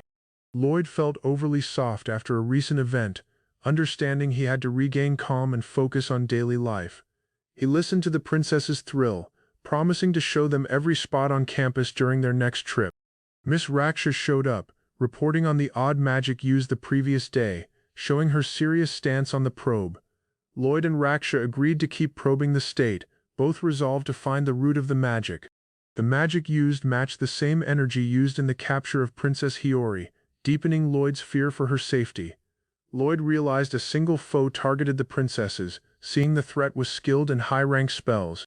He felt terror and strain, blaming himself for lacking force to stop past dangers. Raksha admitted her own doubts, unsure if she could shield Princess Hiyori from future threats. Lloyd calmed himself, understanding the weight of duty as a guard, and sharing the sense of weakness with Raksha. Joined, they resolved to back the princesses, operating as class heads and guards, resolved to stop extra peril. Lloyd told Raksha she was vital to him, stressing the value of their bond and shared duty. Raksha, flustered and blushing, offered thanks, while others watched with humor at Lloyd's sincere words. Lloyd noted that instant warp let him track shifts without tools, boosting his faith and shielding the princesses. He planned to trap the foe targeting Princess Hiyori, then Princess Yuseri, ensuring no other princess was hurt. The two young princesses were told to go to class as normal, while Lloyd and Tet took duty for probing the threat. The first slot introduced base drills, focusing on magic used across attributes, alongside simple spell drills. Second slot covered magic past, following the teacher's text and stressing the growth of magic knowledge over time. Lloyd's third slot brought classic heavenly speech, converting old texts while feeling tense around the odd pupils in class. The fourth slot probed magic gear, offering direct work to learn setup and practical use across campus. A guest teacher was brought in, detailing the build of a simple magic tool to boost pupil learning. Professor Yuka greeted the class cheerfully, offering herself warmly, and building a good, active room for studying magic. Yuka Amanagi entered the room confidently, introducing herself as head of the study lab, promising help. Lloyd sat quietly, watching Yuka as she prepared to work with all pupils during their tasks. Yuka smiled warmly, her thrill and force radiating across the space, guiding all quietly with her presence. Lloyd felt an odd closeness upon seeing Yuka, doubting if he had met her in the past. Memories moved inside Lloyd, making him wonder if Yuka Amanagi had seen him before, stirring quiet doubt. The teacher presented the class with making a staff-shaped magic tool, explaining its value as a staff. Pupils were told to pick a clear core stone and select a base of iron, wood, or glass. The room hummed as pupils admired the bright items, comparing gems like they were at a shop. Using various colored side stones, pupils understood they could send magic they weren't natively born with. By channeling energy through their staffs, pupils saw the tools widen fight options and raise spell versatility well. Yuka saw pupils focus on a gold staff concept set with red roses, showing special magic capacity. She detailed how using core stones matching their native energy let pupils throw magic at higher power easily. By passing energy through the staff, pupils could focus their force, creating dense magic power instead of wide output. Yuka showed that staffs worked as shift tools and power boosts, enabling accurate mighty spells far beyond normal limits. Pupils probed distinct base items, seeing water and wind energy work better with wood, testing mixed sets to refine magic. Lloyd watched the updated magic tools, recalling the giant tool from the entrance test and gala gear. He pondered how staffs had changed, turning easier to handle over 1,000 years, shocking him quietly. Yuka explained that his vast, clear energy let him guide magic without leaning on any set tool. Pupils practiced with staffs, seeing they could govern energy accurately, focusing force to raise both accuracy and output. Yuka hugged Lloyd, showing ease and joy that he had finally returned to see her after the entry tests. Lloyd remembered Professor Saba's note about retaking the magic check, feeling nervous about the coming trial. His peers calmed him, forgiving past absences and explaining that the chance had never come up before. Yuka approached Lloyd, showing her thrill at seeing him again and holding him close after so long. She forgave him for missing past events, offering care while cementing their deep tie and faith. Yuka admitted she already knew all about Lloyd, exposing the link between them as Guardian Vance and his rebirth. Yuka recalled Lloyd's clear energy from the entry tests and pondered how to evaluate his force using domain artes. She checked his talents during the fight with the Demon Princess and found a match with the Heavenly Emperor's anti-war domain. Probing deeper, Yuka understood Lloyd matched an item from 1,000 years back, confirming his old link. Viewing his match with the human princess, she confirmed his talent and noted he naturally drifted toward the ancient spear. Yuka felt rewarded, seeing Lloyd's talents wake up fully, liking that her careful checks and work were finally proven. Lloyd faced issues in the room, drawing the worry of his peers who watched Yuka's unusually tight stance. Kanon turned defensive, acting firmly as she noted Lloyd in fast peril, stirring strain among the pupils. Yuka and others stepped in to stop fights, attempting to pull Cannon from Lloyd to keep order. In the mess, Yuka accidentally used a magic tool wrong, causing chaos and sending magic effects across the room. In the mess, Yuka moved close to Lloyd, accidentally pushing him forward, creating a stiff and tight moment between them. During the room mess, Yuka dropped forward onto Lloyd, creating a tight, awkward moment between them. The pupils nearby noted the closeness, while Lloyd and Yuka felt a deep, personal moment. Lloyd checked if Yuka was hurt, showing care as she healed from the accidental drop. Yuka shook, startled by the close touch, blushing while Lloyd stayed cautious and supportive.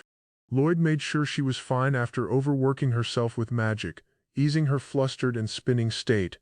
Lloyd took a break from the room mess, leaving his peers to handle Yuka and carry on tasks. Yuka, feeling thrilled, leaned forward happily, recognizing Lloyd's presence as a mighty and familiar guard.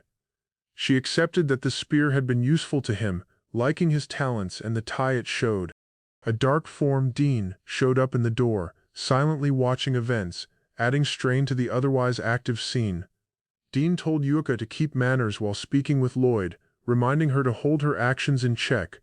Dean asked Yuka about seeing Lloyd, curious about her thoughts on the legendary guard from 1,000 years back. Yuka boldly described Lloyd as the silver guard from a millennium ago, praising his incredible talents and past. Dean understood Vance Strahl had joined Lloyd, linking the old guard with the present hero's path.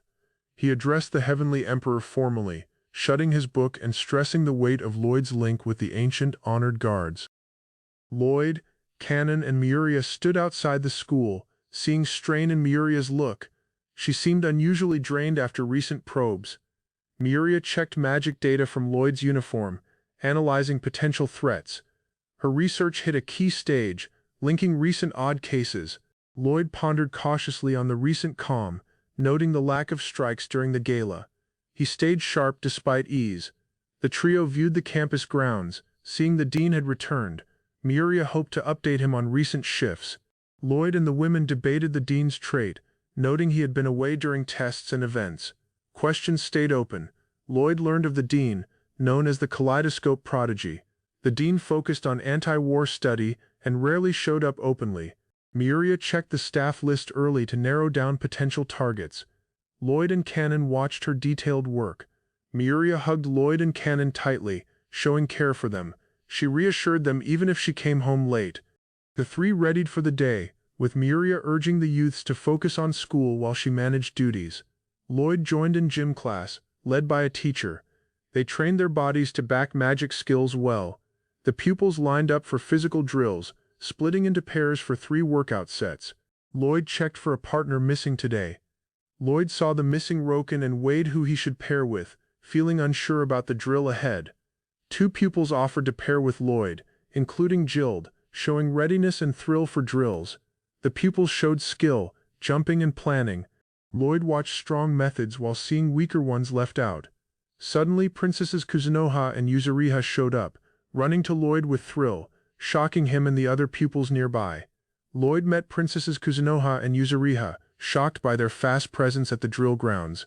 The 2 princesses took Lloyd's hands, pushing him to follow them. They ran fast, leaving others behind.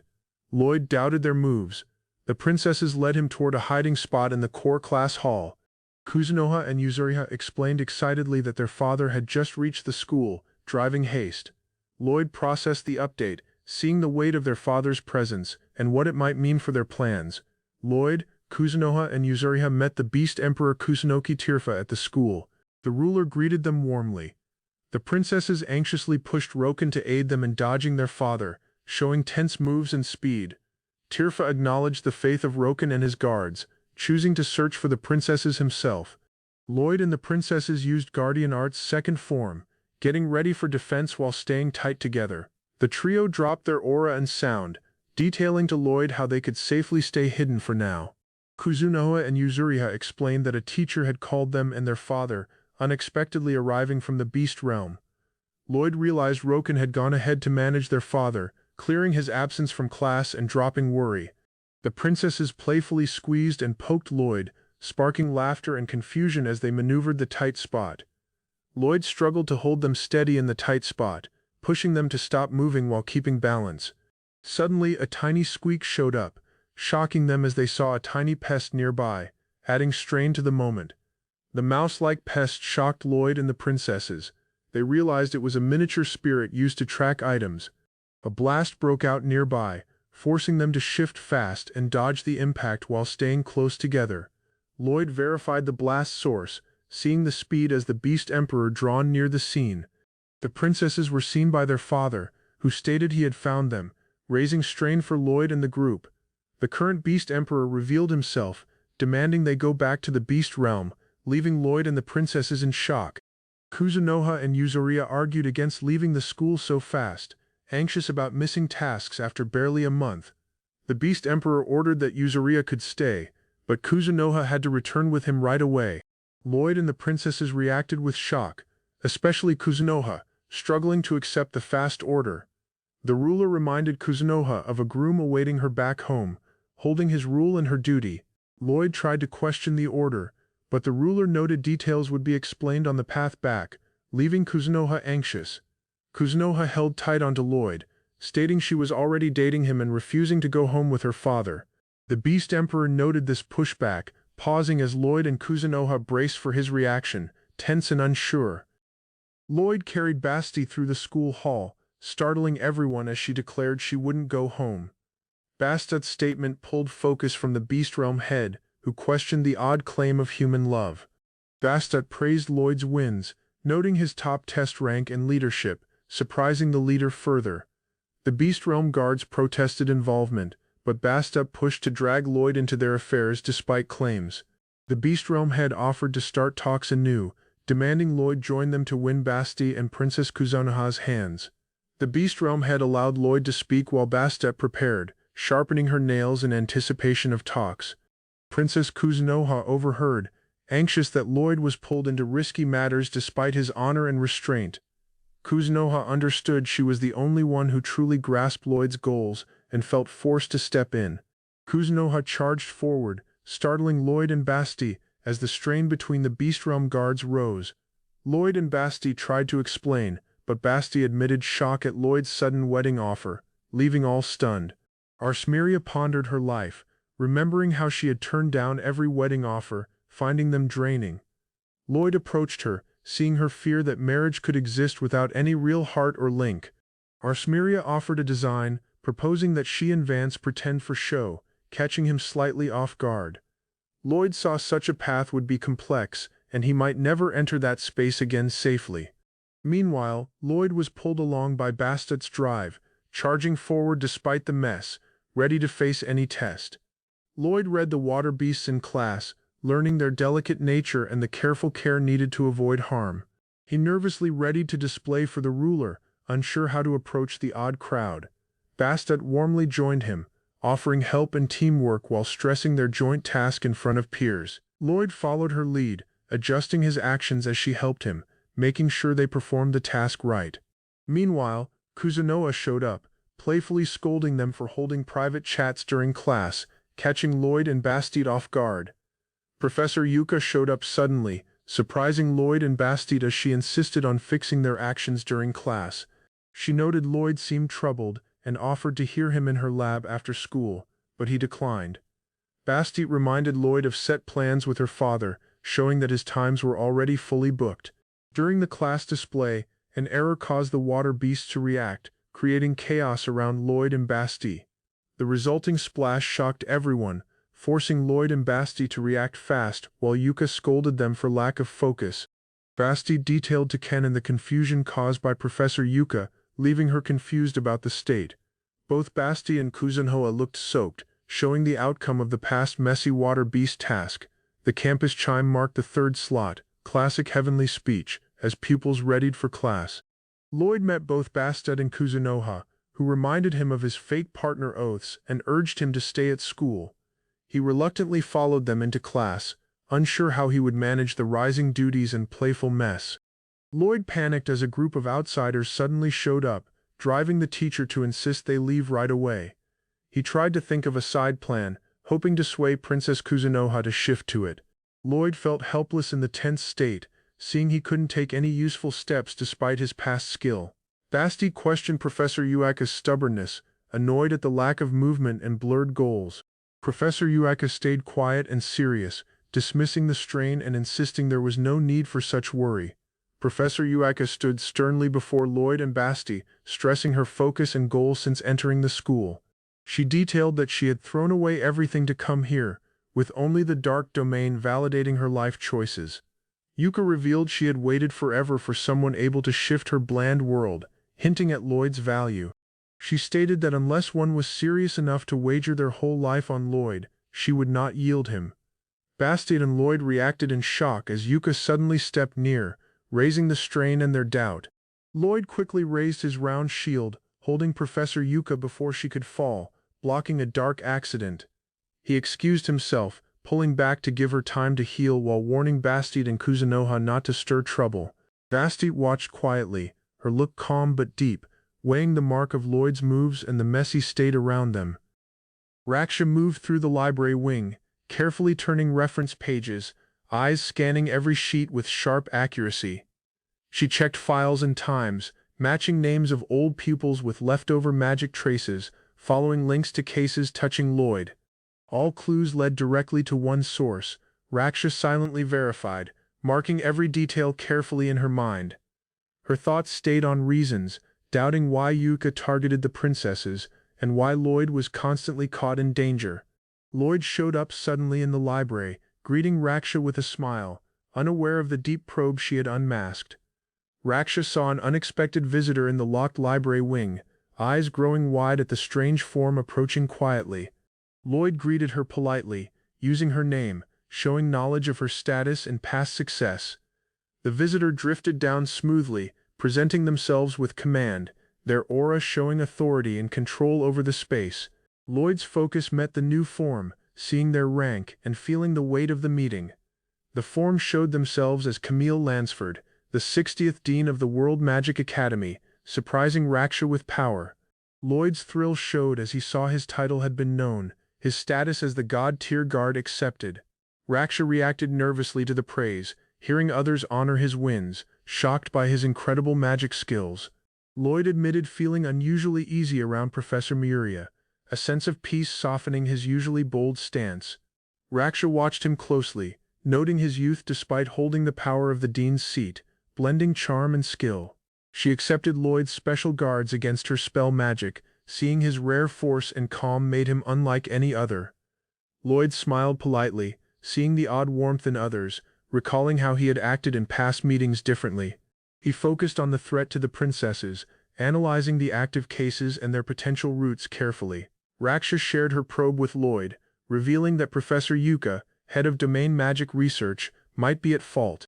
Lloyd reacted in shock, unable to accept the claims, struggling to process the unexpected data right away. Raksha voiced doubt and respect together, seeing Yuka's talent, drive, and the harsh states built during Lloyd's absence. Lloyd spoke for the dean, making sure to all that pupil security would now be fully locked down. He declared the core office would manage all potential risks, taking duty for shielding the school. Kuon showed up calmly, floating beside him as Matilda's assistant, her presence giving peace to those there. Lloyd voiced thanks for Professor Miria's help, thinking over the tests of taking over as dean. He helped Raksha feel easy, ensuring she could view her pupils without worry. Lloyd waved from the porch, asking Raksha to speak with him again when she had open time. He urged her to bring the God-tier guard along next time, showing care for active safety and teamwork. Lloyd thought over Yuka's recent steps, deeming them wrong, while noting the skill used to expose her role. He readied to act right away, checking all data he had gained to handle the state before it grew worse. Yuka looked unaware, while Lloyd concluded she was no longer needed, marking the end of their active contact. Kuon detailed that recent moves had drawn focus, and the dean had given a safe route for Yuka to leave. She stressed that Yunya had to exit the school right away to dodge extra issues and potential hits. Yunya accepted the state, understanding that her recent acts had gone too far and held harsh results. She saw the tactic meant removing Guardian Vance from her reach, cutting her access to him fully. Yunya accepted the plan, readying to act firmly and promising to raise stakes, ensuring her goals were done. The Magic Academy stood tall under the morning sky as Princess Kuzunoha readied for her next trial. The Beast Emperor reached the grounds, seeking to take Kuzunoha home, mistaking her goals with Lloyd at the school. Kuzunoha saw the Emperor's plans stalled time, making her work to keep the fake dating with Lloyd harder. She hoped Lloyd would follow along, letting them both stay at the school while dodging hits from outside pressure. Despite the fake story, Kuzunoha knew the trick could not last forever and accepted the set choices ahead. Princess Kuzunoha accepted the brief nature of her stay at the school, knowing tests would come.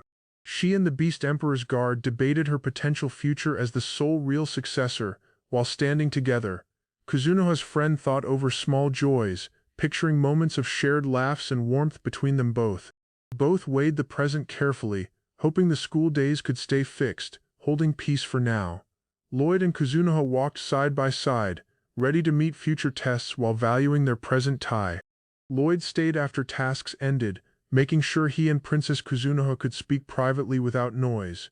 He suggested she turn down the marriage, but Kuzunoha stayed hesitant, torn by her tasks and the design. Kuzunoha detailed the marriage was a political tool, meant to boost ties and join rival groups. She detailed the past of the Beast Realm, its internal war, and the careful steps toward pact talks. Kuzunoha chose to stand on her own wishes, making sure her choices would be honored while balancing political tasks. Kuzunoha saw that her set choices in the Beast Realm would bring instant effects on the groups. She admitted that delaying or dodging the topic had worked till now, keeping fights briefly away. Kuzunoha thought over her wish to keep things as they are and to stay true to herself. Lloyd watched her carefully, seeing she fully understood her role as princess and the tasks she held. He saw that the school gave them both a rare chance to enjoy life and grow outside official tasks. Kuzunoha and her friend kept closeness, valuing equality and space while away from the political strain of the Beast Realm. She admitted to Lloyd that she avoided detailing realm matters but knew shift was set and undodgeable. Kuzunoha shared how much she liked being at the school, taking a side of herself free from duties. She wished to stay, liking the space and bonds she had made with her peers. Despite her role as the heir, Kuzunoha valued her individual space and heart, balancing duty with her own wants. Kuzunoha thought over her wants, seeing the space she tasted at the school was special compared to her life as successor. She accepted that time and states bound to bring shift, and the world outside would not stay fixed.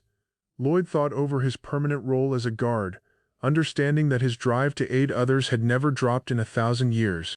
Suddenly, a threat showed up, and both Lloyd and Kuzunoha moved naturally, shifting to shield themselves and others nearby.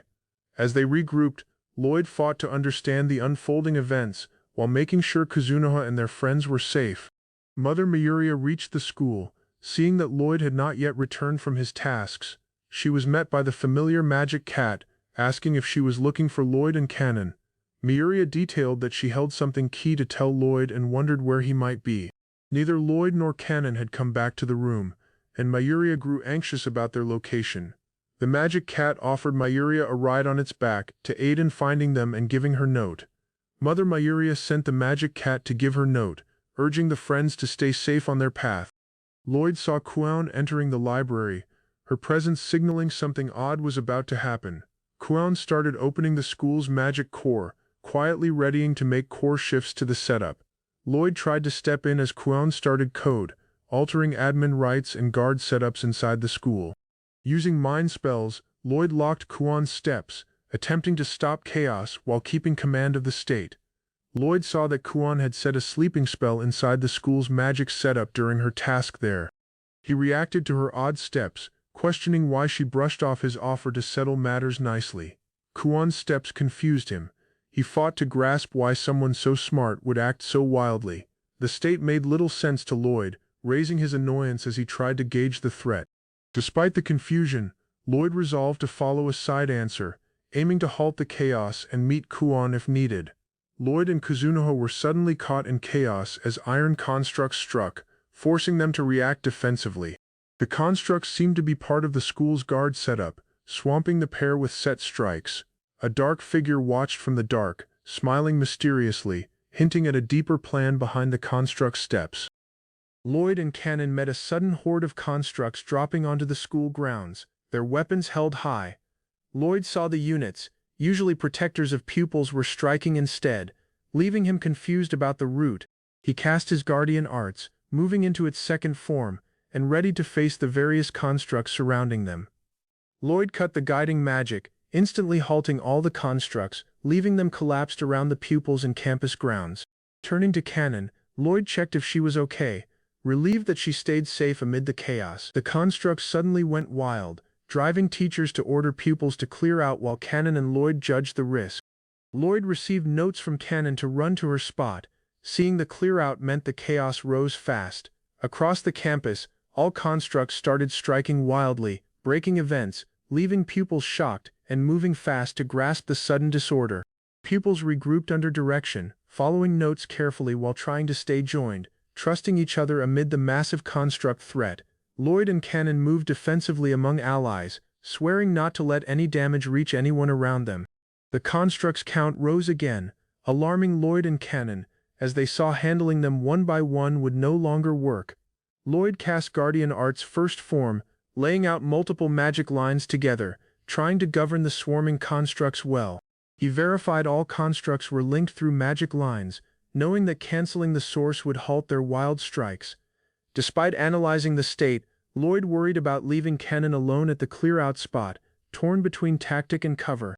Cannon called urgently for Roken's nearby presence, signaling hope as they readied to meet the massive construct threat together. Roken showed himself as the guard of Princess Kuzunoha, stepping forward to shield against the chaos-threatening pupils. Cannon urged Roken to stay by her side, stressing the danger and her need for cover right away. Roken pledged his duty, following Princess Kuzunoha's orders, giving himself to shield those given to his care. Cannon ordered Roken to guard Yuzuriha and herself, stating her power and the speed of shielding Lloyd. Roken accepted without delay, leaving Cannon in Lloyd's care, ready to act firmly against the construct threat coming. Lloyd and Cannon fast readied to follow Roken, accepting his backing while running to tackle the spreading construct threat. They called Sharky, planning to track the source of the wild magic and locate the core cause of chaos. Lloyd resolved to follow the magic lines directly to their start, aiming to halt the constructs and end peril. Cannon watched anxiously as Lloyd and Sharky rushed forward, hoping to reach Princess Kuzunoha safely amid the chaotic field. Tet got orders to follow them, readying to assist the group while holding an eye on the surrounding threats. Tet fought to keep pace, carrying Cannon as Roken moved forward, following the fast-shifting magic source tirelessly. Yuika watched from above, questioning the goals behind the search and whether the focus was truly on the princesses. Roken and allies saw a flaw cause the construct chaos, getting ready to search completely for the endangered princesses. Roken told others to stay at the court, while he and Tet followed Lloyd, making sure proper guidance and cover were kept. Resolved, Roken readied to pay honor to the realm's real master, balancing duty, faith and the ongoing goal's speed. Lloyd and Cannon reached the site where Princess Hiyori had been taken, seeing Adair awaited them. The magic flow was still, unlike past strikes, signaling that something in the place had shifted vastly. Cannon caught a sweet, toxic smell, verifying the presence of the foes while Lloyd guided her safely behind him. Lloyd understood the culprit behind the cases was ahead, resolved to end the strikes and shield the school. A cold laugh echoed, warning Lloyd and Cannon that the core mind behind the chaos had finally shown themselves. Princess Yuika voiced ease, thrilled that Lloyd had come for her, confirming she had been awaiting his arrival. Lloyd, shocked, spoke to Yuika, questioning her presence and goals, struggling to grasp the unexpected reunion in the chaotic state. Yuika revealed she had been awaiting Lloyd all this time, patiently expecting his arrival without doubt. Lloyd recognized her as Sir Vance's friend, fully grasping the link and the value of her aid now. Lloyd's wide-eyed look showed shock and resolve, ready to meet the core mind behind the cases threatening the princesses. Sir Vance entered the dark space, feeling an odd energy. Yuyuka showed up, floating with bright force, and called his name. Yuyuka revealed her plan, detailing she managed strikes across the school to ensure Vance would come. His focus was fully won.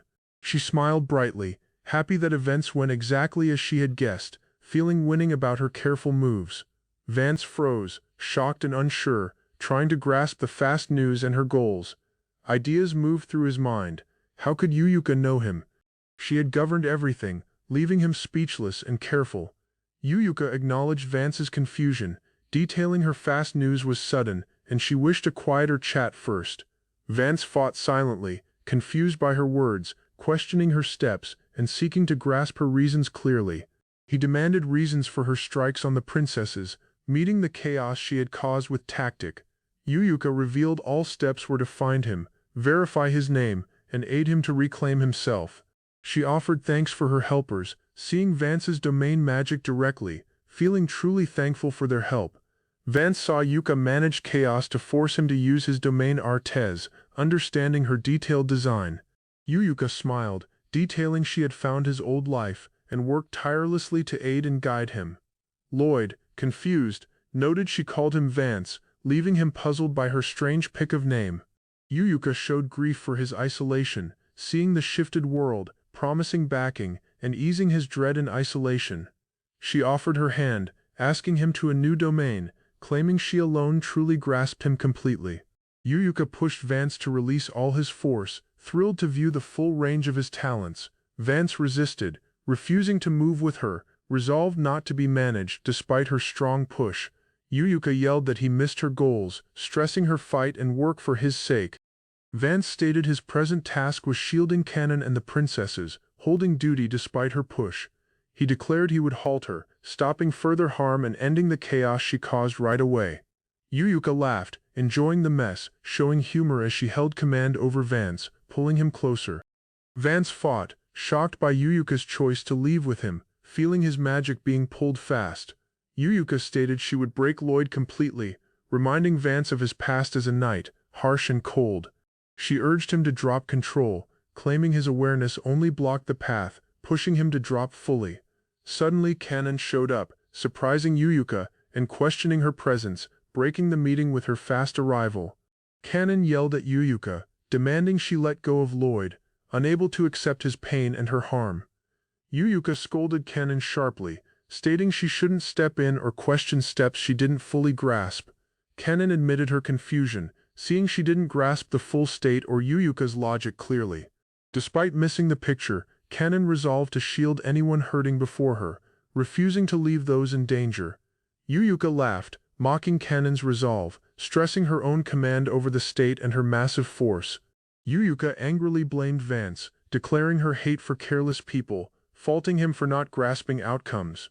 Kanon fought against Yuyuka's ties, hearing her harsh words about making no real choices or duty. Yuyuka claimed her firm resolve, stressing her costs and the stakes she wagered, claiming she couldn't step back. Kanon saw Yuyuka was someone resolved, who had chosen how to live, contrasting with her own doubt. Kanon thought over her own dread of being distinct, feeling hesitant and unsure next to Yuyuka's faith. Kanon thought over her dread of shift, fighting to pull herself from past leaning and doubt. She saw the hardship of taking individual identity, accepting her feelings and viewing herself as distinct from others. Kanon resolved to act solo, meeting the state on her own, resolved to win Lloyd back from Yuyuka's hold. She declared her choice, battling for her own wants, resolved to shield Lloyd and hold her school life. Lloyd watched Princess Kuzunoha rush forward, her magic force reaching through the hall as she readied to meet the foe. Kuzunoha called mighty beasts, an elephant and a leopard, moving toward her target with steady force. The called beasts advanced, but the foe, quiet and firm, brushed off their strikes, readying a counter with a wave of his palm. The foe released a harsh magic, sweeping through Kuzunoha's called forces, yet she stayed resolved to press her strike. Kuzunoha saw the foe had not meant direct harm, driving a fast shift in plan and understanding between them. Princess Kuzunoha charged forward, resolved to free Lloyd from his ties, her magic force surging around her. She hit an enemy line, shouting her resolve, refusing to let anyone pull Lloyd from her. Kuzunoha called multiple beast spirits, launching them one after another, shocking Lloyd with her relentless force. The fight grew hot as Kuzunoha led the push, guiding her allies through the chaotic meeting. She finally saw familiar faces, including her brother and Professor Yuyuka, signaling backup and hope for their goal. Princess Kuzunoha and allies reached the school roof, ready to meet the foe threatening Lloyd and the town below. The foe judged the state, noting that Kuzunoha had already tracked her target well, leaving only the final task. Kuzunoha concentrated, readying to hit, her drive clear as she met the cornered foe directly. She called multiple constructs, surrounding the foe and readying to swamp them with accuracy and power. Lloyd watched warily as Kuzunoha became completely wrapped by her called forces, ready to carry out her design cleanly.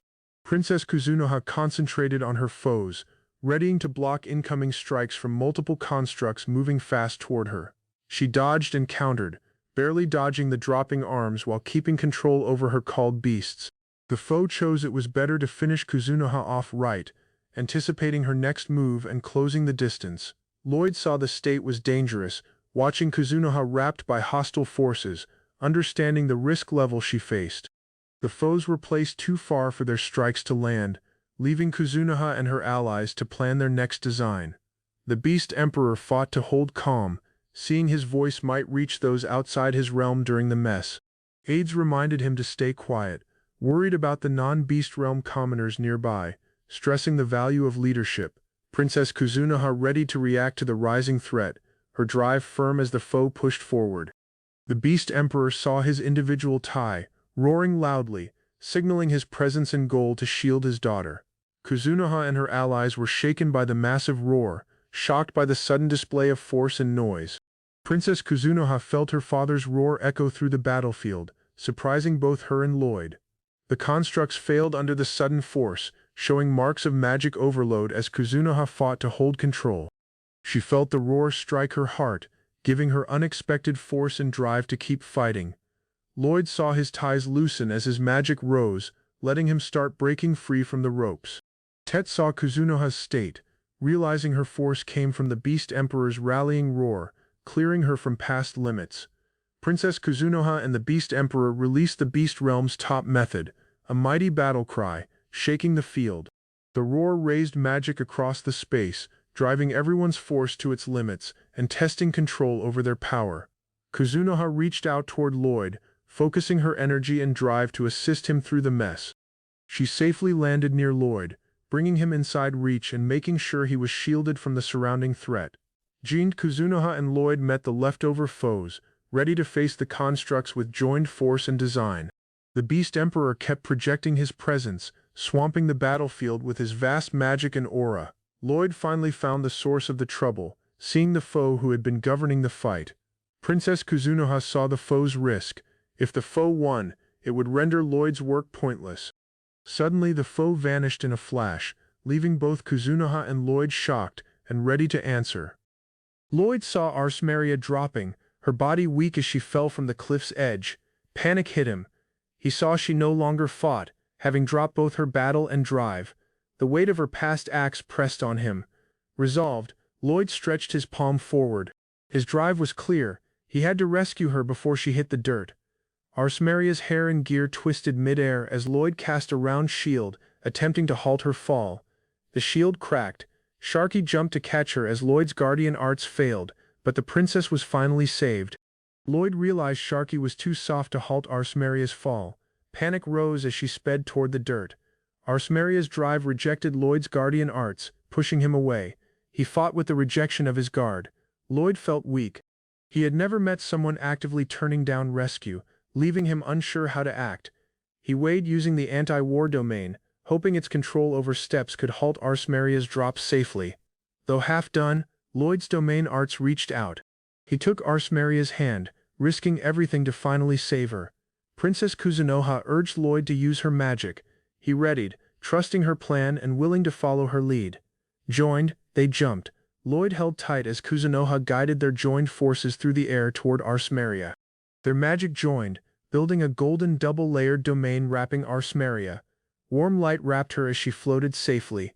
The domain hovered steadily, holding Arsmaria mid-air. Lloyd saw the joined magic was stronger than either of them alone. Time seemed paused. Arsmaria's drop halted, and she stayed suspended above the dirt, confused but unhurt. Arsmaria remembered a familiar shade from her past. It stirred old memories hidden deep in her mind. She looked toward the sky. Light poured across the peaks, reminding her of sunsets long ago. Floating inside the double-layered domain, Arsmaria felt the space and force she had never truly tasted before. Slowly, she dropped safely to the dirt, the magic backing her every shift and holding her steady. Lloyd and Princess Kuzunoha stepped near her. They had succeeded, and Kuzunoha cheered, honoring the wild rescue together. Arsmeria stared blankly, absorbing the wind around her. Lloyd and Princess Kuzunoha cheered, eased she was safe. She stayed seated, nervous. Lloyd approached warily, unsure if she fully understood her safety yet. Suddenly, a shadow hit Arsmeria. She fought as a dark force bound her, catching all off guard. The second head and another staff member showed up, verifying they had finally taken her. The threat was under command. Arsmeria sat safely, bound but unhurt. The staff thanked Lloyd and Kuzunoha, praising their steps for cutting damage down. The second head spoke to the group. Arsmeria would be held bound and questioned prior to any penalty. Lloyd and Princess Kuzunoha listened quietly, the staff telling them not to detail the events openly. The trio watched as Arsmeria was led away. Lloyd thought over the state, unsure how talks would play out. He weighed asking Professor Yuika about his old life, hoping she might offer direction down the line. With fast peril over, Lloyd and Kuzunoha took a quiet breath, knowing the cases were finally managed. Princess Kuzunoha suddenly remembered a key thing they had missed doing after class. Lloyd looked anxious. They ran, seeing they might have accidentally left someone waiting. Panic drove them to move fast. Kuzunoha tried to recall the specifics of the missed plan, her mind racing as Lloyd followed close. An elder showed up, watching them. He noted their force and grit, traits that marked them as fit for a ruler. Lloyd reached the wood's opening and saw the Beast Emperor standing tall before him. Kuzunoha's eyes grew wide, recognizing her father. The Beast Emperor nodded slowly, accepting Lloyd's work. Kuzunoha felt both pride and shock at his sudden presence. He praised the wild force inside Kuzunoha.